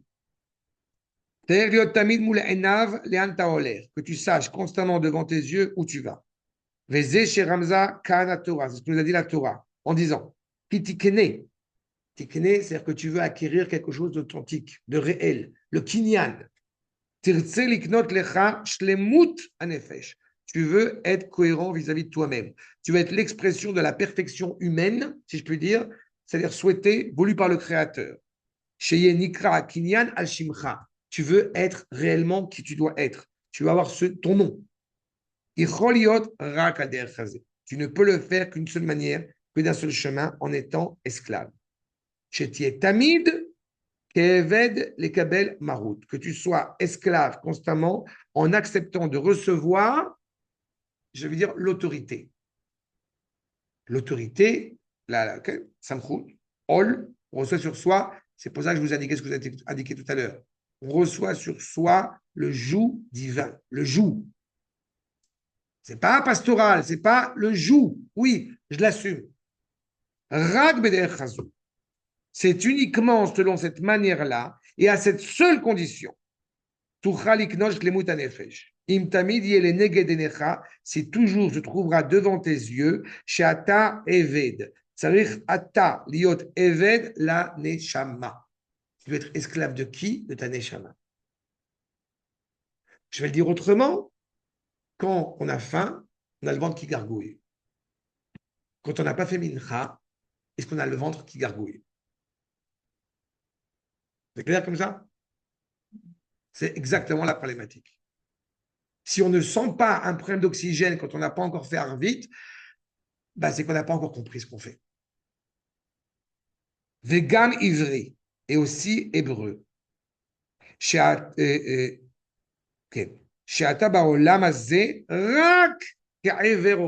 Comprends que dans ce monde, et c'est là où ce que tu as dit tout à l'heure est très important, que justement en Israël, parce que c'est écrit en exil, ça prend une tournure un petit peu différente. Tu es ivri, tu passes. Comprends que tout ce monde est ponctuel et provisoire. En 2 secondes, c'est fini. Il n'y a plus rien. Tu vas travailler pendant 6 ans. Si tu vas constamment dans cette dimension de travailler pendant 6 ans, je reprends les propos du Shem Shmuel, dans ce cadre dans lequel tu es, tu vas te reposer Shabbat parce que tu as travaillé pendant 6 jours. Tu peux te reposer Shabbat parce que tu as travaillé pendant 6 jours. Tu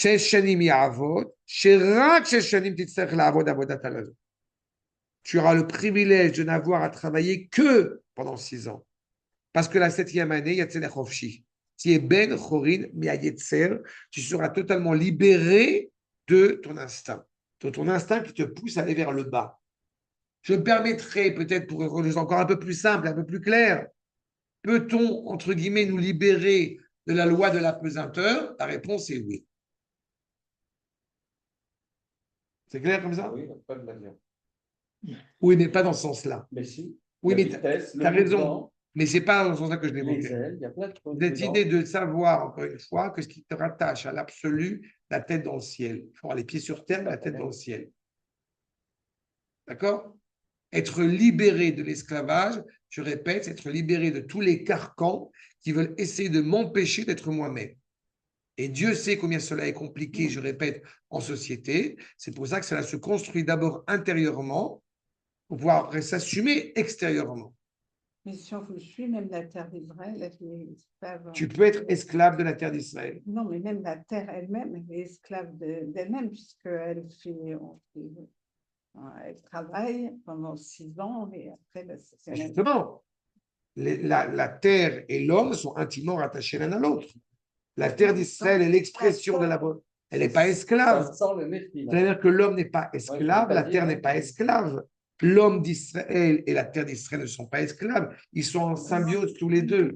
Donc, c'est ce qui permet à l'homme de faire le Shabbat, c'est qu'il a travaillé pendant 6 ans. Qu'est-ce qui va permettre à la terre d'Israël, justement, qu'elle aussi a une volonté qui s'exprime, tu remarqueras, librement, puisque la terre d'Israël ne donne pas ses fruits à ceux qui ne l'ont pas mérité, et que pendant 2000 ans, la terre d'Israël n'a pas donné ses fruits.